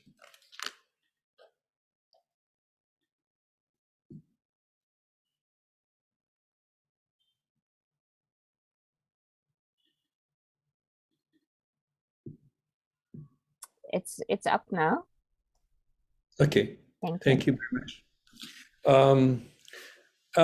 First of all, I'd like to thank the organizers and for inviting Pan-Asia to present what we have been doing and to introduce the Pan-Asia E-Commerce Alliance, which was initially composed of countries or members from the ASEAN or Asian countries. But now we're expanding and looking at changing our name or dropping the Pan-Asia E-Commerce name to just PAA. Because we have expanded to Europe, Africa, Middle East, and other countries as well. Just to proceed with the presentation, it's the first regional alliance that is composed of actually 18 customs and trade service providers across different countries. Its objective was to enable a secure and reliable transmission of trade and logistics documents and allow interconnection of network services among the members. And as I mentioned, it was established in year 2000, and so we are more than 10 years now, 13 years to be exact. And we continue to try to find ways wherein we could help both the government and the business to collaborate and facilitate cross-border trade. In terms of milestones, when the Pan-Asia was started, it had to come out with different approaches in terms of addressing critical issues at that time, like enabling the cross-border exchange of documents securely. And at the time, there were limited model laws that were developed, and there were single windows that are being established and so on. And so what we had to do in the absence of the electronic, the laws governing the exchange of electronic documents, we had to rely on contractual arrangements between the member countries. And we also had to adopt mutual recognitions of our digital certificates to ensure that exchange of documents and data would be secure. And so from there, we also came out with global standards or standards that we would be able to use. And right now, what we have done is also adopt whatever available legal framework there is, following the UNCITRAL guidelines. UNCITRAL-ийн хүрээнд бол гарсан удирдамжиг байдаг. За UNCFOC хэмээх байгууллага. And for security as well, we ensure encryption and authentication of documents. Now, as I mentioned, Pan-Asia now is composed of 18 members from 17 economies, and 7 of these are members are national single window operators. So the other members are, although they're not single window operators, they are authorized by the respective customs authorities to be able to facilitate filing of declarations, permits, and licenses, and as an authorized service providers. So as you would see, we have extended outside of Asia. We have gone as far as Sweden, France, and Senegal in Africa. We have Tabadul in Saudi Arabia. And recently we have an addition of Pakistan joining us. The Pakistan single window has been accepted as a member of Pan-Asia during our last meeting last May. Now, the value proposition that we do is really provide cross-border services to the trading community. So we can exchange documents between trading partners and logistics providers. But also what we do is, since we work closely with the government regulatory agencies, the trade regulatory agencies, we enable the business to government transactions, the B2G to G as well. And in some cases, we do the B2B and to the G as well for the electronic documents of exchange. As being part of 5 members being part of the ASEAN, we also facilitate the cross-border trade. And as single window operators, for example, DagangNet and Crimson Logic are national single window operators, then we are able to help enable the exchange among not just the between government, but also enable the public, the traders, to be able to exchange their documents on a bilateral basis or with their trading partners across the regions. In terms of challenges, we see that the difficulty is really streamlining trade and business processes of trade regulatory agencies. But then at this time, a lot of countries in Asia particularly have developed or have done the streamlining of their business processes. But it used to be difficult because of different laws and regulations that would have to be aligned, including data harmonization, because some of the documents would require certain data elements which are not necessary or required by the other parties, but are maybe required by some other institutions. As far as legal framework, in ASEAN, there is a good legal framework that would guide the member countries, but we see that in some countries there would be some need for adopting the convention on electronic documents as well. The other issue that we see is that Some countries are ambitious to come out with a single window, a real single window where all the systems and processes are located in one systems. But the difficulty is that some trade regulatory agencies have manual systems that are difficult or have difficulties in terms of migrating to a digital platform. Another issue is system interoperability. When you have multiple trade regulatory agencies trying to exchange document or sharing information with one another, then it poses difficulties unless the systems are interoperable. We also see that in some countries, ICT infrastructure is lacking. There may be good infrastructure in key cities, but when you go to the rural areas or the provinces, then there would be some difficulties in terms of the bandwidth as well as the cost of implementations. Now, in terms of PAA, what we have done is being involved in trade facilitation in our respective economies, we share among each other the best practices that we do and exchange technologies and share our solutions so that this can be adopted by the other member of Pan-Asia.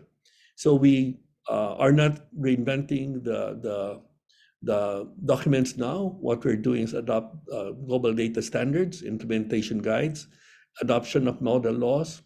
And in addition to that, for some of the members of Pan-Asia, we also provide гишүүн улсуудаа үүнийг холбохоос гадна бас энэ хэрэглээг одоо сайжруулах зөвшөөрөл лиценз болон зарим бичгүүртэй холбогдуулан болоод худалдааны хэрэгцээний асуудал хариуцсан энэ certain agencies have difficulties in terms of developing their own platforms, then we come in and provide support in terms of providing the platform for them on a service model. So there is no upfront investment, and we provide the technical support to continue and maintain the system. And as well as if there are changes in policy regulations, we are able to easily adopt or configure the systems to the changes. In addition to that, since countries are continuously, members are continuously developing their respective platforms, we also endeavor to exchange R&D practices. And for example, one of the things that we are doing now, or Pan-Asia is doing, is the cross-border exchange using interoperable blockchains. So we have 3 members that are doing this now. So from New Zealand, Singapore, and Chinese Taipei, which have different their own respective blockchains, they're now able to exchange documents from one blockchain to the other blockchain. We have in the annex 3 projects that we'd like to highlight, but because of lack of time, I just have a summary of the case studies. We have the ECO exchange, which was done way back earlier, which was a Pathfinder project wherein we enable Korea and Chinese Taipei exchange the ECO to facilitate and reduce cost for the traders. I mentioned about interoperable blockchain, which has been ongoing the past couple of years. And now what we're doing is the collaborative eFIDO exchange, wherein instead of just exchanging the FIDO certificate, what we'd like to do is enable a 2-document exchange from the permit to the phytosanitary certificate, so that it covers not just the import process or export processes, but it's a 2-way exchange of information. That way, there could be better compliance of phytosanitary quarantine regulations by both parties, and at the same time, it eliminates possible delays or replacements of such certifications. Now, what we have done during our last meeting is that the steering committee agreed that we would continue to collaborate with not just amongst ourselves, but with also other international organizations that can help in facilitating trade. As what we have done is that we're now enabling our members to exchange advanced manifest information to US and Canada. We're looking at complying to the EU regulations in terms of the ICS and ICS2. We have signed an agreement with AAEC, the African Alliance as well, and looking at DIPA and other organizations. The idea is really to help or collaborate with others in order to facilitate trade. Another initiative that we have done during our last meeting is that we have set a session during our meeting to be open to government, to trade regulatory organizations, so that such organizations can understand what we're doing and would know how we would be able to help each other in terms of enabling both the government and the private sector in terms of facilitating trade. So in summary, as I mentioned, we're the first regional alliance of service providers to focus on facilitating paperless trade, customs, and logistics. We showed complementarity and collaboration between the public and the private sector. The PA now is serving more than 400,000 organizations, representing almost active trading enterprise in the Asian market, and now extending to the East Asia, Middle East, Europe, Africa, and Oceania. And for further information, you can look at our website. This is the PA.net. Thank you very much. As I mentioned, there are annex in the slides, in the presentations, which will be made available to the participants of the meeting. Thank you, Francis. Thank you very much. Yes, indeed, the slides will be available, and so I think they will be perused by participants, because the annex is very informative with these case studies. Let's now move to a different continent. Let's move to Africa, and I'm inviting Ms. Nogaya Diop. Nogaya, program coordinator of African Alliance for E-commerce, to give her presentation. You also have 10 minutes. Okay. Thank you very much, Nia. Very good morning or good afternoon to all of you, wherever you are. It is a real pleasure for me to share the humble experience of our organization on the subject of this important webinar. First, I would like to thank the organizer of the relevant global dialogue. Our members are grateful for these opportunities to show the rest of the world the African Alliance initiative on trade facilitation using ICT. Next, please. So what is the African Alliance for E-commerce? The African Alliance for E-commerce is a framework for exchange and sharing on trade facilitation. Its aim to promote the concept of national and regional single window in compliance with recommendation of international institutions. We mainly aim to provide African countries solutions and best practices based on the experience of our members, implement trade facilitation tools, and therefore enhance intra-African trade. The organization was officially launched in Addis Ababa by 9 members countries, and we are today 18. A remarkable entrance was notified in 2013 when WAWEMU joined the organization. Our members are coming from different countries. Next slide, please. Our members are coming from different countries and regions: Benin, Burkina Faso, Cameroon, Cote d'Ivoire, Mali, Ghana, Congo, etc. And many international organizations are supporting us. Within being not exhaustive, I can mention the UNECA through the African Trade Policy Center, the African Development Bank, WAWEMU, the UNCFAT, World Bank, and with the Pan-Asian Alliance for the Pan-Asian Alliance, represented here by Mr. Francis. MOU was signed last year so that we can move for a future to effective implementation of some projects to enhance trade cooperation between Africa and Asia. And on November, we organized with PEA members a relevant webinar on the use of blockchain in single window environment. Next slide, please. Next, please. Next. So regarding the functioning, the running of the alliance is carrying through the two entities. So General Assembly, which meet once a year in ordinary session, and the organ of strategic and advisory reflection for the other organ of the alliance. It's defined the main orientation and the program, the executive committee meeting, executing entity for the orientation defined by the General Assembly. The activities of the alliance are funding by its members through annual contribution and also partners support involving in trade facilitation in Africa, such as the United Nations Commission for Africa and the WAWEM also commission. Next slide, please. So let's now move to some of the key achievements I mentioned earlier when introducing the presentation. I will start by our guide on single window implementation in Africa. This tool was developed to give African countries a reference in all domains of implementation and an effective performing single window.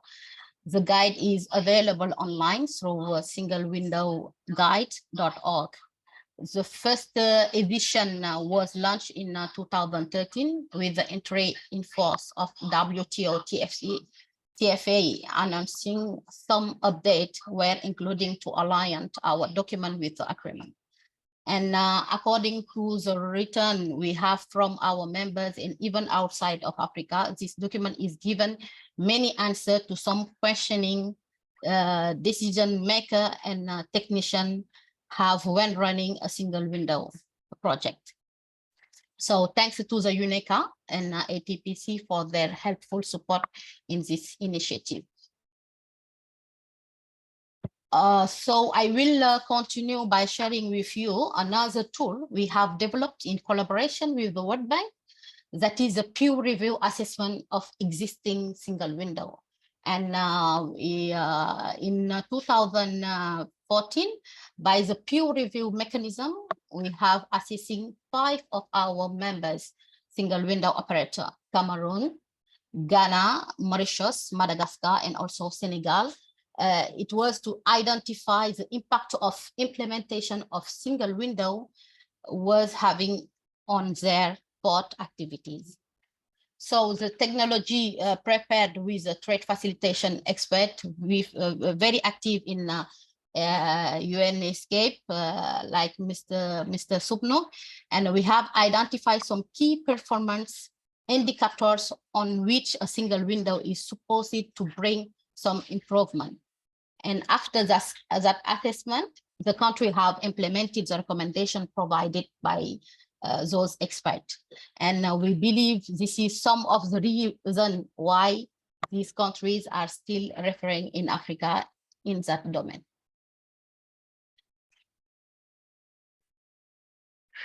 So next, please.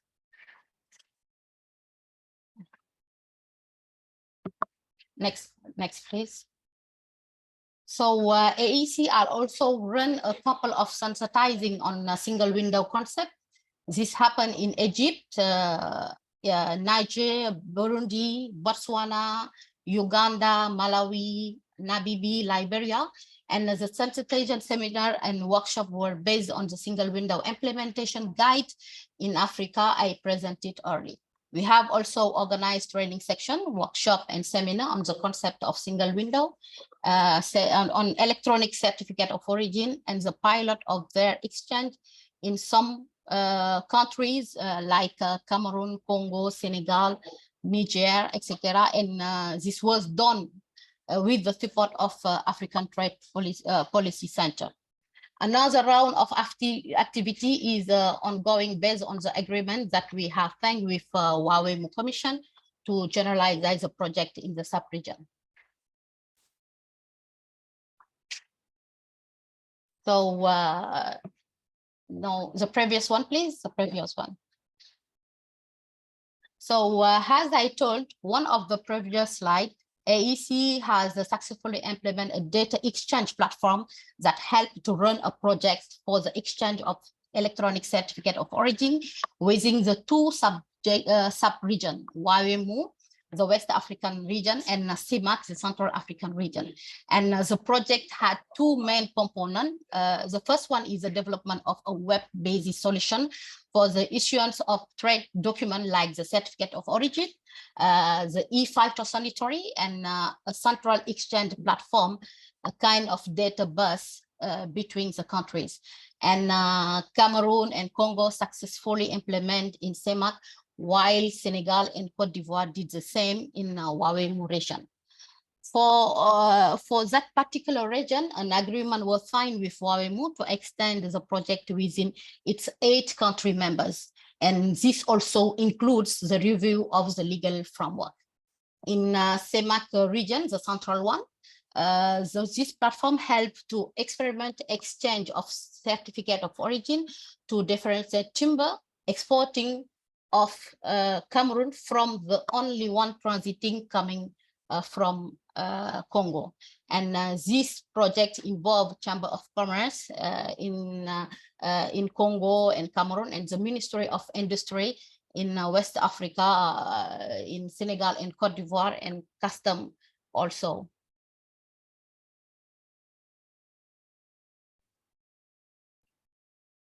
So this initiative I will now focus on is the AFTRA project. This project is funded by African Development Bank for a total cost of 556,000. And the objective of this project is to create first a platform that will enable African countries and regional economic communities to streamline their trade logistic business environment by sharing trade relating document like the certificate of origin, phytosanitary. And also it will enable us to create a portal that will enable access to information on all the African countries requiring for trade in terms of both tariff and non-tariff requirement, and provide also an effective tools in fighting against corruption. So actually the platform is online through africantrade.org, and members starting running it, and trade documents are exchanging. I would just like to alert you to time. Okay, so I think I'm almost done.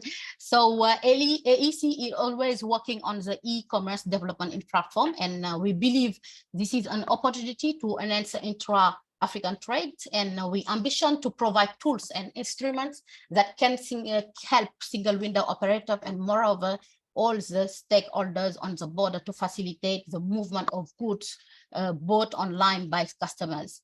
So next, please. I will hand my presentation by informing you that the next edition of the International Single Window Conference will be organized in Djibouti, and it's planned from 26 to 28 September this year. And the topic is accelerating the implementation of the single window with the elastic technologies for trade facilitation and smart logistics. And you are all invited to keep some place in your agenda for this. And the tentative agenda is available on our website. So we hope to see you in Djibouti, inshallah. So thank you very much for your kind attention, and thank you to the organizer for inviting us to share our experience and work done so far. AEC is open to partner with all regions. Thank you once again. Thank you, and we will be there, inshallah. Thank you for the invitation. Now, I think from this session we have really seen what is the purpose of this dialogue, and it is to share all these absolutely great improvements, advances, and alliances that are being put forward with different groupings. And I think the more of that we see, the better we will be with putting in place digital economy for the developing countries. Now, we have to move on, unfortunately, very quickly. We are now opening the third session, which is on emerging technologies and innovative initiatives for digital economic transformation.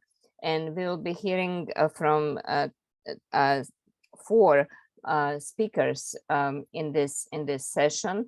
We will start with Ms. Veronica Ko, Senior Assistant Director, Ministry of Trade and Industry, Singapore, who will be speaking on Digital Partnership Agreement, DEPA, and the role of Singapore in promoting these agreements. Veronica, you have 15 minutes, please. So good evening and good morning to everyone. I am Veronica from Singapore's Ministry of Trade and Industry. So today I will share more about the Digital Economy Partnership Agreement, or DEPA, among Singapore, Chile, and New Zealand, why we set about establishing this agreement and its rules and the benefits they bring to the table. Next slide. We don't see the slides, Veronica. Oh, sorry. Could you flash the slides? Okay, I will ask organizers to do that. Yep, thank Yes, you. we are seeing that now. Thank you. Great. Okay. So I can start from the second slide. Yeah. So understanding the DEPA, before going into details of the DEPA, let me first talk about Singapore's rationale behind embarking on the DEPA, which was our first digital economy agreement. We decided to embark on DEAs such as the DEPA as digitalization has transformed businesses and the way consumers interact with them. And we realized that there is a need to address these new trade realities to accommodate the new ways of doing business. So for example, the emergence of new technologies has given birth to new business models and transformed the way businesses used to operate. However, traditional international agreements like our FTAs do not possess elements that will help address or facilitate these new trade realities. And it is for this reason that we have embarked on negotiating these DEAs. So a background on Singapore's digital economy agreements. So it is firstly a new form of international agreement, which focuses exclusively on digital issues. It doesn't have your traditional goods, services, or investment matters. And secondly, it builds on the e-commerce chapters of our FTAs. So for example, the DEPA, it builds upon the CPTPP e-commerce. Could you speak little? Thank you. Since the founding members, Singapore, Chile, and New Zealand, we are all CPTPP members. And we have a, sorry. Could you speak slightly slower? And we have a relatively robust e-commerce chapter there. We took that as a reference point and we try to take it further by bringing in other emerging issues and referring to new standards and principles. And thirdly, the DEPA is a living agreement to address the evolving nature of the digital economy. So this approach is necessary because of the fast pace of the development for digital issues. And we can identify new provisions which would then benefit us as the digital economy evolves and reflect this in the agreement. Next slide, please. Next slide, please. Yeah. So, sorry. So to give you a better idea of Singapore's approach towards digital economy agreements, our approach is three-pronged. We tap on multi-agency perspectives, we collaborate with other countries to set benchmark rules, and we work with companies to get a better sense of what they would need. So within Singapore, our digital economy agreements, or DEAs, are co-led by 3 different agencies, which each bringing their own experience and expertise. So for example, we look to the Ministry of Communication and Information and the Infocom Media Development Authority for advice on issues such as AI governance and data protection. We also work together with other countries to set benchmark rules and cooperate on pioneering projects. So the DEPA is the first result of this collaborative approach. And it was signed back in June 2020. And apart from the DEPA, we have also developed digital economy agreements with Australia, Korea, and the UK. We also consult companies to better understand how the DEAs can support their businesses and operations across borders. And we're working on expanding the membership of the DEPA as well. So Korea, China, Canada, Costa Rica, and Peru have also applied to join, which keeps us all very busy. Next slide, please. So now diving into the DEPA agreement, there are 3 target outcomes we hope to achieve through the DEPA. So first is on facilitating seamless end-to-end digital trade. Second is on enabling trusted data flows. And third is to build trust in digital systems. And how the DEPA helps achieve these outcomes are through these corresponding provisions we have in the respective buckets here. I will go into these 3 areas in some detail in the subsequent slides. Next slide, please. So first, on facilitating end-to-end digital trade, what we have sought to accomplish is to promote the use of digital tools at key stages in the trading process. This will eventually allow us to digitalize the entire process of trade, allowing businesses to transact online and across borders with greater ease. So relevant articles in the DIPA include the article on state digital identities. This is aimed at promoting interoperability between the digital ID systems among parties, as mutual recognition of digital IDs can make due diligence processes like know your customer checks less cumbersome. And there's also the article on paperless trading and e-transactions framework. So these promote the use of single windows and electronic trade documents. And single windows offer a single point of entry for the submission of trade administration documents. If parties recognize electronic trade and commercial documents such as e-certificates of origin and ESPS certs, this can further expedite the trading process. And on our e-invoicing article, if parties agree that e-invoices should be generated in a certain way or according to certain open standards, then all e-invoices will take a more consistent form so that it can be accepted not just within our country, Singapore, but also in the other partner countries as well, which enhances interoperability. So for example, in the case of Singapore, we have adopted PEPPOL, P-E-P-P-O-L, which is an international e-invoicing framework as our nationwide framework. And we also encourage our business to use PEPPOL. So when PEPPOL gains increasing traction on a global scale, businesses can transact with their partners in countries that also use PEPPOL.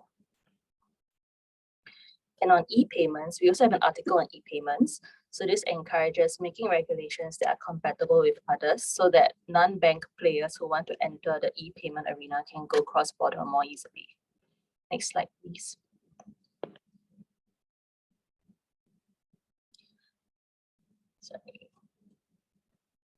Sorry, just give me a second.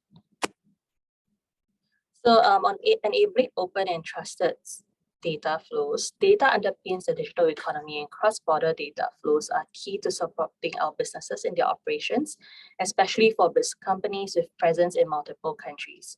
We need to make sure that safeguards are in place and create an environment of trust to protect the interests of consumers and encourage companies to innovate. So the DIPA has articles on cross-border data flows and data localization, and these are aimed at ensuring that countries do not prohibit the transfer of data or require businesses to locate data servers in that country as a condition of doing business.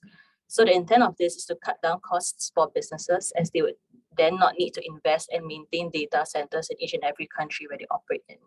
So this will in turn also help enable cloud adoption by small businesses, allowing them to scale and leverage data-driven insights to retain existing customers and attract new customers. And we also have articles on personal data protection, and this is intended to complement the data flows articles. So we recognize the benefits of allowing data to flow freely across borders, but we also recognize that personal data should be protected in the process. So hence the DIPA calls on parties to adopt a legal framework that provides protection of personal information. And it also helps to promote interoperable personal data protection regimes based on mutually agreed principles, such as like nationwide trust marks. So the recognition of respective trust marks will then allow companies to do away with contractual agreements that are previously needed to ensure that they're in line with data protection regimes in other countries. And we also have an article on data innovation, and this encourages parties to collaborate on data sharing projects and mechanisms, including the use of data regulatory sandboxes to promote innovation. Next slide, please. So lastly, on building trust, similar to data flows, we also need to ensure that frameworks and regulations are developed so that businesses adopting digital and emerging technologies such as AI to improve efficiency and to grow their business do not do so at the expense of consumer interests. So on artificial intelligence, for example, the DIPA agreement asks that parties set out an AI governance framework. So such a framework will establish guidelines for the use of AI technologies so that they are explainable, transparent, fair, and human-centric. So for both cybersecurity and online consumer protection, parties have agreed to adopt or maintain laws that guard consumers from fraudulent, misleading, or deceptive conduct, which may be more prevalent when engaging in commercial activities online. Next slide, please.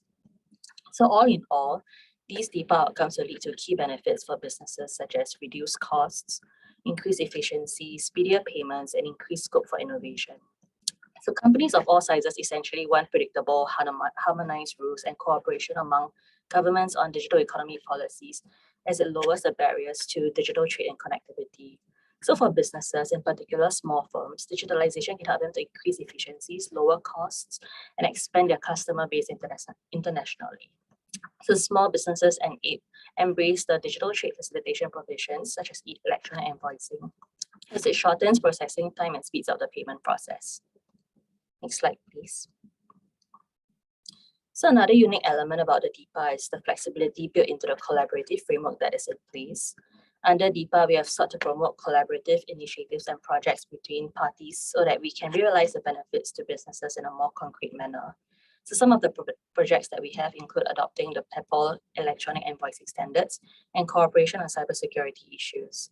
And these projects are flexible in a way that they can proceed as long as there is interest from one other party. And parties who are currently not prepared to undertake the project for now can do so in the future when it's prepared to do so. Next slide, please.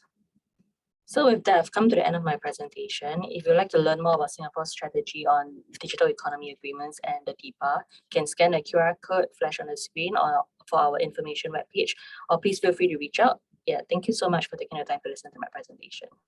Thank you. Sorry, I think I have clicked the wrong button here. Thank you, Veronica. You saved us some time. I hope interpreter could keep up with you. I didn't have heart to interrupt you, but thank you very much for talking about DIPA. I'm sure there will be questions at the end about it, because it is obviously a model that has been put forward with certain number of countries and then being now considered by some other developing countries as a possibility.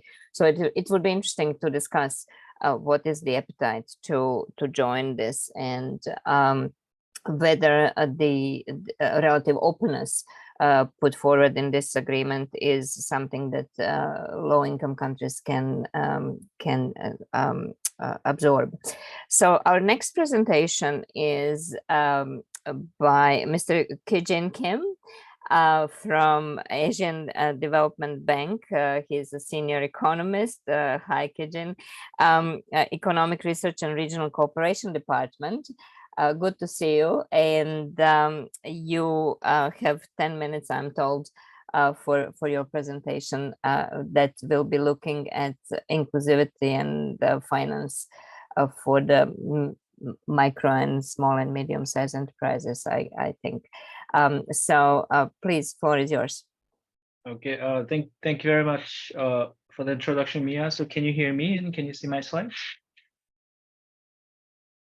Sorry, it takes me a while to unmute. Yes, we see, hear you and the slides as well. Okay, that's great. So I'd like to first thank the organizers for giving me the opportunities to share ADB's knowledge work on trade finance. So as you see on the title slide, my presentation will be based on our knowledge work in this field, including the findings from Trade Finance Gaps, Growth and Jobs Survey and other research. So let me aim to set the scene by discussing how digital and innovative means can facilitate better access to trade finance for SMEs. Okay, so first I'd like to highlight that current trade and trade finance transactions face three major challenges. So first, paper is still widely used. Despite a strong push for digitalization, only around 1% of bills of lading, which is fundamental documents in all trade transactions, have went digital. This is quite surprising. And paper is also is commonly used in letters of credit involving a number of parties, documentation for verification and information exchange. And secondly, as many of the presenters already mentioned, know your customer and the anti-money laundering compliance raise the cost for banks in providing loans and guarantees. And this often incentivizes banks to reject less bankable applications, especially from smaller firms.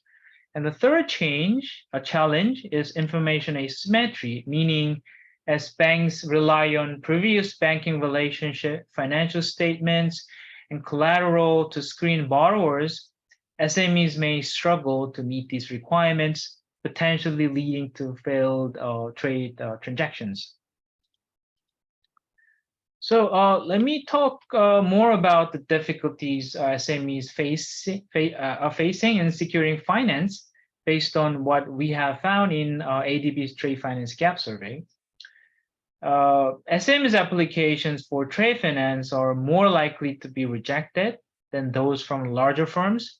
For instance, our latest survey conducted in around 1.5 years ago found that while SMEs accounted for 23% of trade finance applications, they constituted 40% of total rejections. Smaller firms have difficulty fulfilling the requirements of collateral, loan documentation, third-party guarantees, and maintaining credit and performance records. Banks enforce certain requirements at higher fees because of the increased risk associated with smaller firms. Moreover, firms, once they are rejected, they struggle to access alternative financings, often make them rely on business partners, families, and relatives instead.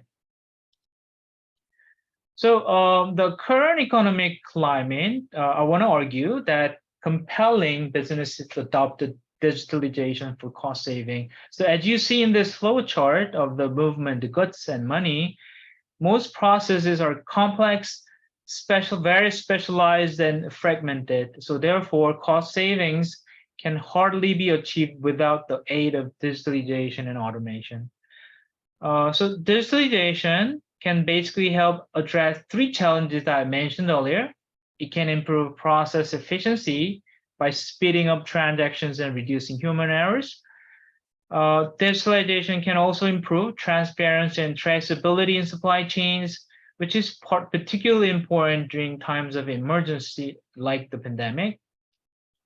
And sustainability reporting on environment, social, and governance, or ESG criteria, also require digitalization for accurate monitoring and reporting. And this is increasingly important, especially in the light of imminent climate change. So despite these benefits, the reality is that the scope of digitalization remains limited, as suggested by the responses from the banks and firms in our survey. Banks, for example, including small banks, typically they use technologies primarily for digital filing and transmissions, as well as electronic signatures. And firms tend to use digital tools for record keeping and accounting. 1 in 10 firm respondents said they do not use any digital process either. So as Yen already mentioned in his slides, Asia has made significant progress in trade facilitation, but the full implementation of paperless trade is still a distance away. In the UN survey on trade facility implementation, as you see in this graph, cross-border paperless trade facilitation, such as exchange of e-trade documents, particularly lagging behind. This survey also shows that trade finance facilitation has considerable room for improvement as well. Indeed, trade finance is usually considered as a separate area of trade facilitation, focusing mostly on reforming and modernizing customs and border crossing activities, typically driven by the private sector. And then in most trade agreements, facilitation of trade finance is rarely included and discussed. As for digitalization uptake, banks, basically express concerns about factors such as the high cost of technology, lack of globally established standards and rules, as many presenters already mentioned, and lack of expertise and interoperabilities. So these factors likely apply to other players in trade industry as well. When it comes to limited common rules and interoperability, it creates what we call digital islands, leading to lost opportunities for trade and development. Part of the reason is the absence of a common legal framework that applies across border. So an example is the UN Model on Electronic Transfer Records, or MLETR, that enables legal recognition of electronic documents.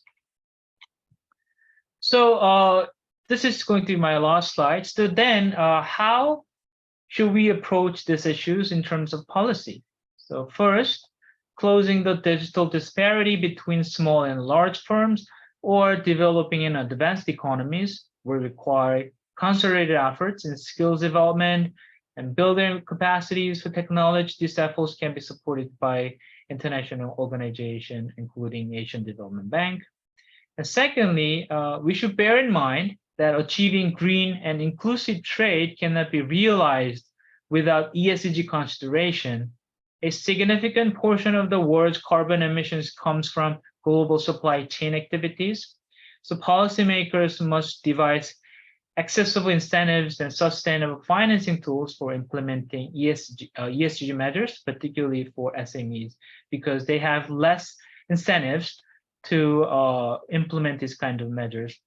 Thirdly, it's also crucial to ensure that the MLETR or equivalent legislation is adopted by as many countries as possible, so that electronic trade documents such as electronic bill of lading can be legally recognized among those countries that adopt the law. So finally, addressing the issues of digital island require the adoption of international standards governing trade processes. So as mentioned earlier already, the digital standard initiatives launched by the ICC, ADB, and Enterprise Singapore back in 2020 can serve as a good platform for global collaboration in accelerating digitalization and harmonizing digital standards. So thank you very much. I'll stop here. Thank you. Thank you, Kejin, for being just in time person. Thank you very much. Let us move to the next presentation. I think another presenter from Singapore, Desmond Loh, who is the head of Finance for Good. And you will explain to us what the good is all about, Desmond. You have 10 minutes as well. Thank you so much. And we would see your presentation. Could you move it up to the presentation? Can you see mode? Is it clear? Presentation mode, yeah. Yeah. Just one more click. Yeah, great. Thank you so much. Hi, good evening or good morning, wherever you are in the world. Hearing all the various speakers, right? I think most of them were very good initiatives, especially from a macro level. I was actually asked to do it from a very different angle, was really to bring it from a very practical approach. We have heard very much about how digital is supposed to help. I think my colleague, rather my other panel speaker, Mr. Kim, I think he raised something very, very important, which was the SME side of things do not have enough collateral. My approach actually, or rather, I was trying to bring on that actually digital does bridge the gap about showing where the collateral is. Trade finance, just for, again, all of you are experts in this room, I color the sites in red. These boxes in red are the ones that are very applicable to the SME in terms of thing. The ones on the right, however, the receivables, the in-transit inventory, are what we term as very, very untapped collateral. And a very practical example would be this. Again, Mr. Kim also talked about, and especially Veronica, I believe, also talked about paper bills of lading, etc. All these actually prevented effectively a SME from collateralizing what was really goods on hand as compared to having hard collateral. Our approach actually, and some things that many alternate funds have started to do, And again, with digital helping, was we were able to tap on this. So for the next few slides, I'll just take this example, and we actually use practical examples of how we actually use this so-called digital, especially in the form of IoT, and how we actually tap on digital bills of lading, for example, to bring on what is known as collateralizing ourselves and lending. Desmond, could you please speak a little bit louder? I think we Yeah, have an sure. issue. Thank you so much. And if Can you you hear me can, now? I do, but interpreter has to hear you more clearly. And can you also check whether your slides are on presentation, because we can see the next slide. You know, it's in the speaker's mode. Is this clear now? It is. We still have your next slide up, but Hang on. I guess it's the problem in the system. Okay. Let me do this. Perhaps this helps. Yeah, that would be better. Yeah, thank you so much. Thank No you. problem. Please tell me if you cannot hear me. I think that's important. If you can't. Just yeah, if you can speak closer to your mic, that's good. Thank you. Okay. I've also adjusted the mic settings as well. So okay. Now, if you were to start very simply, today we are able to actually, with the help of in-transit technology today, help to actually track cargo. Now, again, lenders are very simple people. They just want to be able to see and hold things. Previously, without technology, we couldn't. So if you were to look at the left side of it, today with IoT today, we can actually track containers. Now, what does that mean? Instantly, the SME is able to provide containers as collateral, as opposed to just a paper BL. The other thing that, again, lenders are very, very afraid of is usually fraud that comes with it. Again, a paper BL that comes with it, the fraud nightmare always hits banks and or funders. With digital authenticity, for example, tapping on, I believe a gentleman from PAA also mentioned how blockchain helps. Now, for me, that's all just technology that gives me visibility. So that also helps. Same thing as from the time that we transit from container, from port, next in warehouse as well. Inventory is a very unutilized collateral that SMEs actually have. Plain old warehouse financing, of course, is a very simple way to tap on it. If a SME were to actually store things in a warehouse that has a lot of digital means of securing ourselves, of actually being able to see it, again, that's collateral that the SME is able to tap on, unlike just clean lending itself. All right. I think this simple example of how we have actually done it. A supplier actually sells to a merchanting company here in Singapore. This is for beef itself. We are able to do it just simply because when the beef comes in, we're able to see, for example, that it has actually crossed customs. We do know for sure that at least this is what the customer has actually brought in. Once inside the cold chain itself, we are piped into the cold chain's digital or the WMS system. Those goods we know then actually match the customs. Again, I'm able to hold on to something, and in return, compared to clean lending, I'm able to give a lot more. So that's actually how a very practical example of all the various digital technologies translate to us really giving a higher limit, or to be able to give a limit that perhaps the SME would never have actually gotten. Another example, and this is my really last slide, was I also wanted to take away this perception that digital, such as, we hear a lot about trade finance today. They are known as in situ kind of technology. So for example, EBLs, containers, warehouses independent where the cargo doesn't move. What we have actually applied technology to as well is we have actually applied this even to factories. So for example, in this case, we are doing frozen fruits. Now, a factory, as you may know, isn't very big, especially an SME factory. So effectively, finished goods is a very small proportion of the collateral.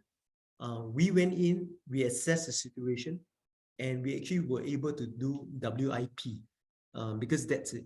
Again, without the use of technology, to be able to track at any point in time what's raw material, what was in semi-finish, what was in the cold room, we couldn't do it. Now, if the SME is willing to adopt that technology, all of a sudden it opens up a whole new form of collateral that the SME was able to tap. So just to sum up, given the time constraint, what we have actually tried to do was to tap on all the various initiatives from the macro, that means the likes of the ADBs or the Singapore government. What we merely tapped on was the various initiatives. As long as we have authenticity of information via digital means, for example, EBLs, we can hold on to that. We then tag it to a physical in the form of IoT. Last but not least, without impeding a company's operations, for example, in this case, we then actually have a very solid collateral base for us to carry on the lending, as opposed to just a very clean lending approach. If not, that's all actually I have. I try to keep it short and sweet for the rest of people who would like to find out more about how we do it. We are actually providing the slides as well. Thanks, Mia. Yeah. Thank you, Desmond. Because you saved a couple of minutes, let me ask you a question, if you don't mind. Please. And obviously this is applied to funding and financing, but That's correct. do you see that system being used also for sort of tracking suppliers in a supply chains and ascertaining a sort of their legitimacy and for the purpose of getting certification in the export market or something else? I'm referring to coming due diligence legislation from the Europe and elsewhere. Yes, actually, you raised a very good point. The best form of technology does not, if we only implement it just for financing, the incentive to do it sometimes is a lot lower, right? This is an example of the fruit. You have hit the nail on the head. This RFID technology is actually ours, is patented, right? Its original purpose was actually to track from farm where the origin of the cargo was. I merely tapped a subset of the information for financing. So you are very right. This technology can be used actually for sustainability in this case, and traceability. Financing is just merely tapping on a very small subset of the information. And it's very useful. And technology like that used to be very expensive, yeah, but now it's become very affordable as well. Yep. Okay, thank you so much. Thank you so much, Desmond. And my alarm clock went on. So yes, thank you. We will now move to the last presentation, and we have the presenter from Mongolia. So we go back to the country that hosts us here in this virtual event. So it is my privilege to call upon Ms. Temulen Bayara, sorry, who is advisor to the Minister of the Ministry of Digital Development and Communication. And I understand there is a presentation to be uploaded or shared.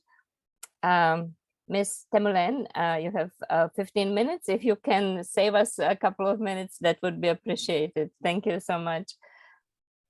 Well, thank you so much, everyone. And I feel very privileged to be able to join today's session to learn about fellow countries' experiences and best practices, as well as recommendations from international organizations. So I personally learned a lot, and I would definitely relate to my colleagues at MDDC as well as other government stakeholders.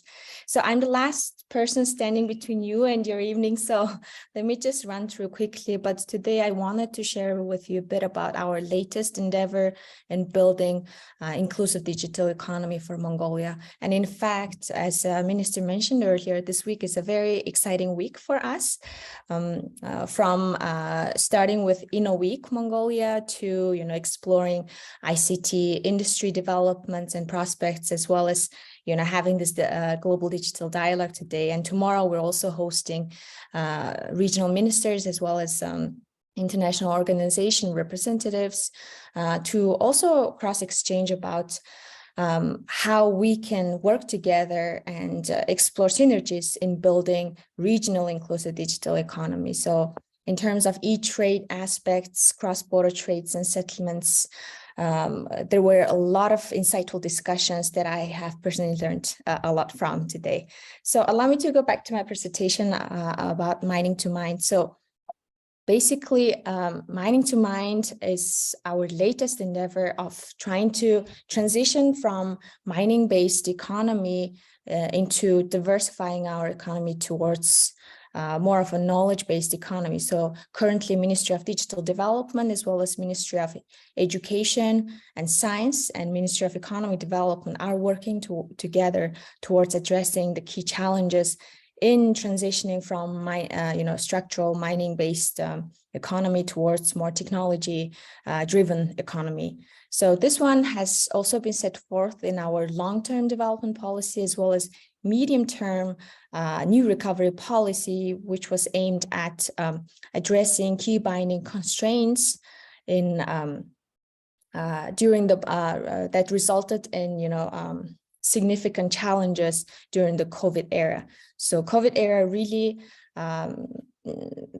kind of set forth a lot of challenges for the governments, but it gave us a chance to also revisit some of our policy frameworks and really go to the roots of the problem and address, try to put forth a strategy to address those. And that went on for Mongolia. So while this 10-year new recovery policy has been aimed at boosting the economic recovery post-pandemic era by really targeting on the key binding constraints of the economy, we also started to realize that then if we have made great progress in terms of addressing these key binding constraints of the economic growth, then what are the additional policy interventions to really harness the value addedness of sectoral developments? And this is where the Mining to Mind strategy or initiative came forth and really announced by the Prime Minister and really spearheaded by the government's leadership. And today, in fact, this morning, we have just announced the initial assessment of this Mining to Mind initiative, and really had a productive dialogues and consultation with our local as well as international partners. Now, the logical framework is that currently we are at a stage of progressing quite well in terms of driving digital transformation across public sector as well as private sector. And our ecosystem has been driven or has been growing more organically, led by the private sector leadership. Then we're now kind of looking at policy support and interventions to really boost the development of this digital ecosystem, as well as looking at the coordination of policy frameworks in order to build a digital economy and in order to build partnerships with regional countries as well. Now, a little bit more about the journey towards this digital economy. The eMongolia platform was just launched in 2020, about 3 years ago, and by now it's offering the third of its version is offering over 1,000 services from 81 government institutions. And we have also been combating, if you have prior context about Mongolia, we have been effectively combating corruption issues with publicizing public sector or running open data initiative to give a glimpse into public sector operations. So this has been very effective in terms of addressing prior challenges and also giving confidence to businesses as well as partners. And now e-business is dedicated for the providing public services for legal entities. And this has been successfully rolling out licensing as well as other taxation and social protection services to companies at the ease of touch. Now, in the past years, we have made significant improvements in the e-government development index. And also to support, we have also kind of curated or designed a policy environment to lay the foundation for successful digital transformation. But right now we're at a point of further giving a boost to this digital transformation by making amendments to 120 legal documents or legislative documents to ensure that, whatever official documentations can be carried out paperless. So this is really relevant to the discussions that went prior. Now, in terms of the digital ecosystem, compared to some of the countries that we have listened to today, Mongolia is doing rather is not as strong as some of those countries.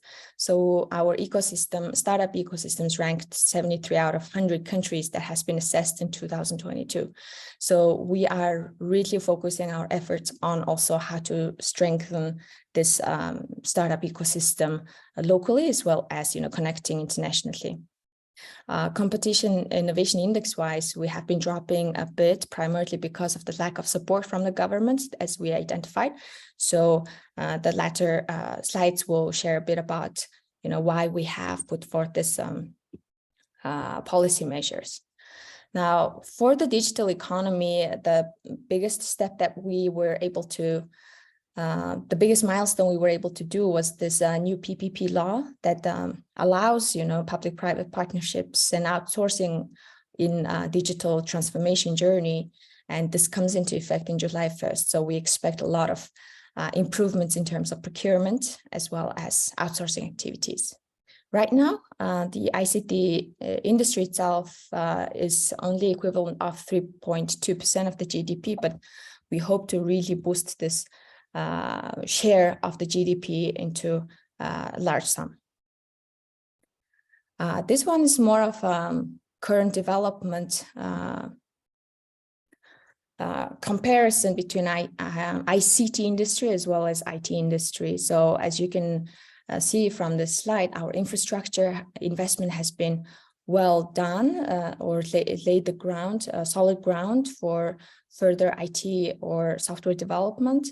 And it sort of compared to mining industry, we have realized that the telco operations as well as this ICT industry has been a very socially responsible sector for Mongolia by investing a lot into connectivity. And here you can see that 325 SOMs out of 331 SOMs, which is almost 95% more.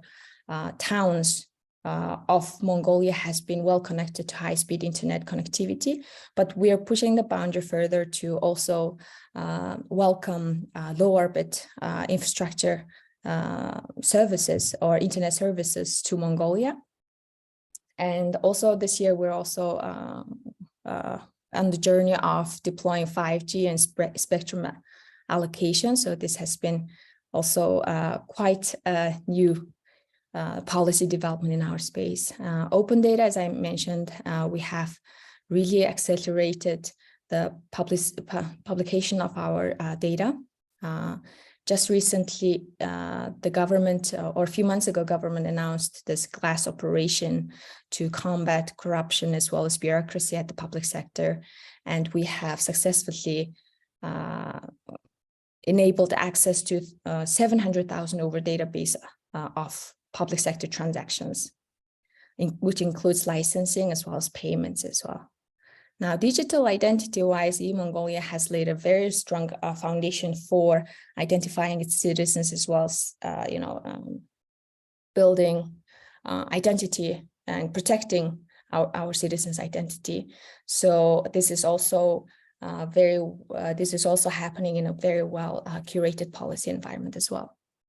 Now, going forward, we're looking at, where do we play in terms of AI and analytics space? Are we going to become a user of global cutting edge technology? How are we going to leverage it?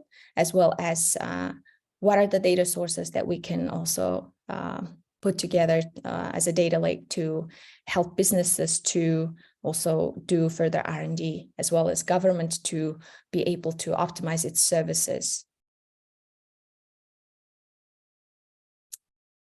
Now, this was about the IT industry. So the share of IT information technology industry is very small at the moment. So we are looking at various international experiences of how we can foster this development of this startup IT businesses as well. This is an overview of our startup ecosystem, which grew very organically, and we're very proud of this technology companies that are exporting their software services and products already to regional markets and global markets. Now we have identified the key policy or constraints in the technology business journey from early stage to growth stage and mature stage. So we are very much curating a very tailored solutions towards fostering and enabling business environment for technology businesses at various levels or various stages. Now, just kind of putting all these issues together and designing a policy package to support the ICT industry growth and development, we have put forth this framework, which is going to have 3 pillars of accelerating digital transformation, further accelerating digital transformation across private and public sector with policy incentives, and also optimizing ecosystem development by providing essential policy support and also incentives. Latter is digital transformation of key economic drivers. So we have studied other countries' experiences, including countries like Singapore and Kazakhstan, peer countries like Kazakhstan, and we feel that we understand that identifying key exports industry or key potential conventional industry to transform to further roll out digital transformation could really be the shortcut of, or could really support the development of that startup or technology development, because that's where the economic turnover is the highest. Now, we will also be rolling out various initiatives and programs to build a talent pipeline for technology industry development, and also various policy interventions and regulation standards are pending, even though the legal environment has been established. So we'll do the follow-up works to complete the legal environment. And infrastructure connectivity-wise, as I mentioned, 5G as well as low orbit internet connectivity are some of the alternative or additional drivers of this infrastructure connectivity to ensure high-speed internet network for businesses as well as citizens around the country. Now, just to further summarize this Mining to Mind policy framework in terms of types of policy interventions, as I mentioned, first is improve the current policy landscape by completing the pending regulations and standards to follow this, to complete this legal environment. And we also are looking at developing a tailored special economy zone to support ICT industry. So this will be very much focused on attracting foreign direct investments and cooperation amongst our international partners, as well as helping our local technology companies to access international markets. So agreements like digital economy agreements, as Singapore's representative, MTI representative mentioned, as well as some of the Central Asia CAREC network and also other Central Asia's initiatives spearheaded by Kazakhstan, like Silk Road Innovation Fund, are some of the key measures that or programs that we are going to be rolling out. And in terms of the policy reform, we are looking at incentivizing the aforementioned industries' digital transformations, the key economic driver digital transformations, and also we will be rolling out various policy reforms in the areas of education, science, and also R&D. So the collaboration, cross-coordination between the Ministry of Digital Development and Communications, as well as Ministry of Education and Science, are key in terms of building this or building a solid ground for helping startups to take off, as well as building talent pipeline in a short spectrum of time. So let me just stop here. Thank you. And yeah, if there's any questions, I'll be happy to address. Thank you. Thank you very much. So what we now face is really hard time constraint. And we have exhausted actually not only the time that was given to the panel, but also crossed that. So I'm very reluctant to open the floor for questions, but let me just ask if anyone is really keen to write something, to ask something, coming to camera and ask, or can we rely on participants writing to organizer or speakers directly and pursue exchange of ideas and comments through that way? I don't see any hands up, so I think everyone is going to rely on further contacts. I'm not gonna summarize what we have been hearing in this extremely rich panel, actually 3 panels. And except to say that we have learned about so many organic initiatives and successes in small developing countries or small open economies that are not necessarily endowed by large digital giants, but are actually able to provide inclusive and innovative opportunities to their own businesses. And I think opportunity like this to hear about these initiatives and to share these lessons, and they don't have to be always successes.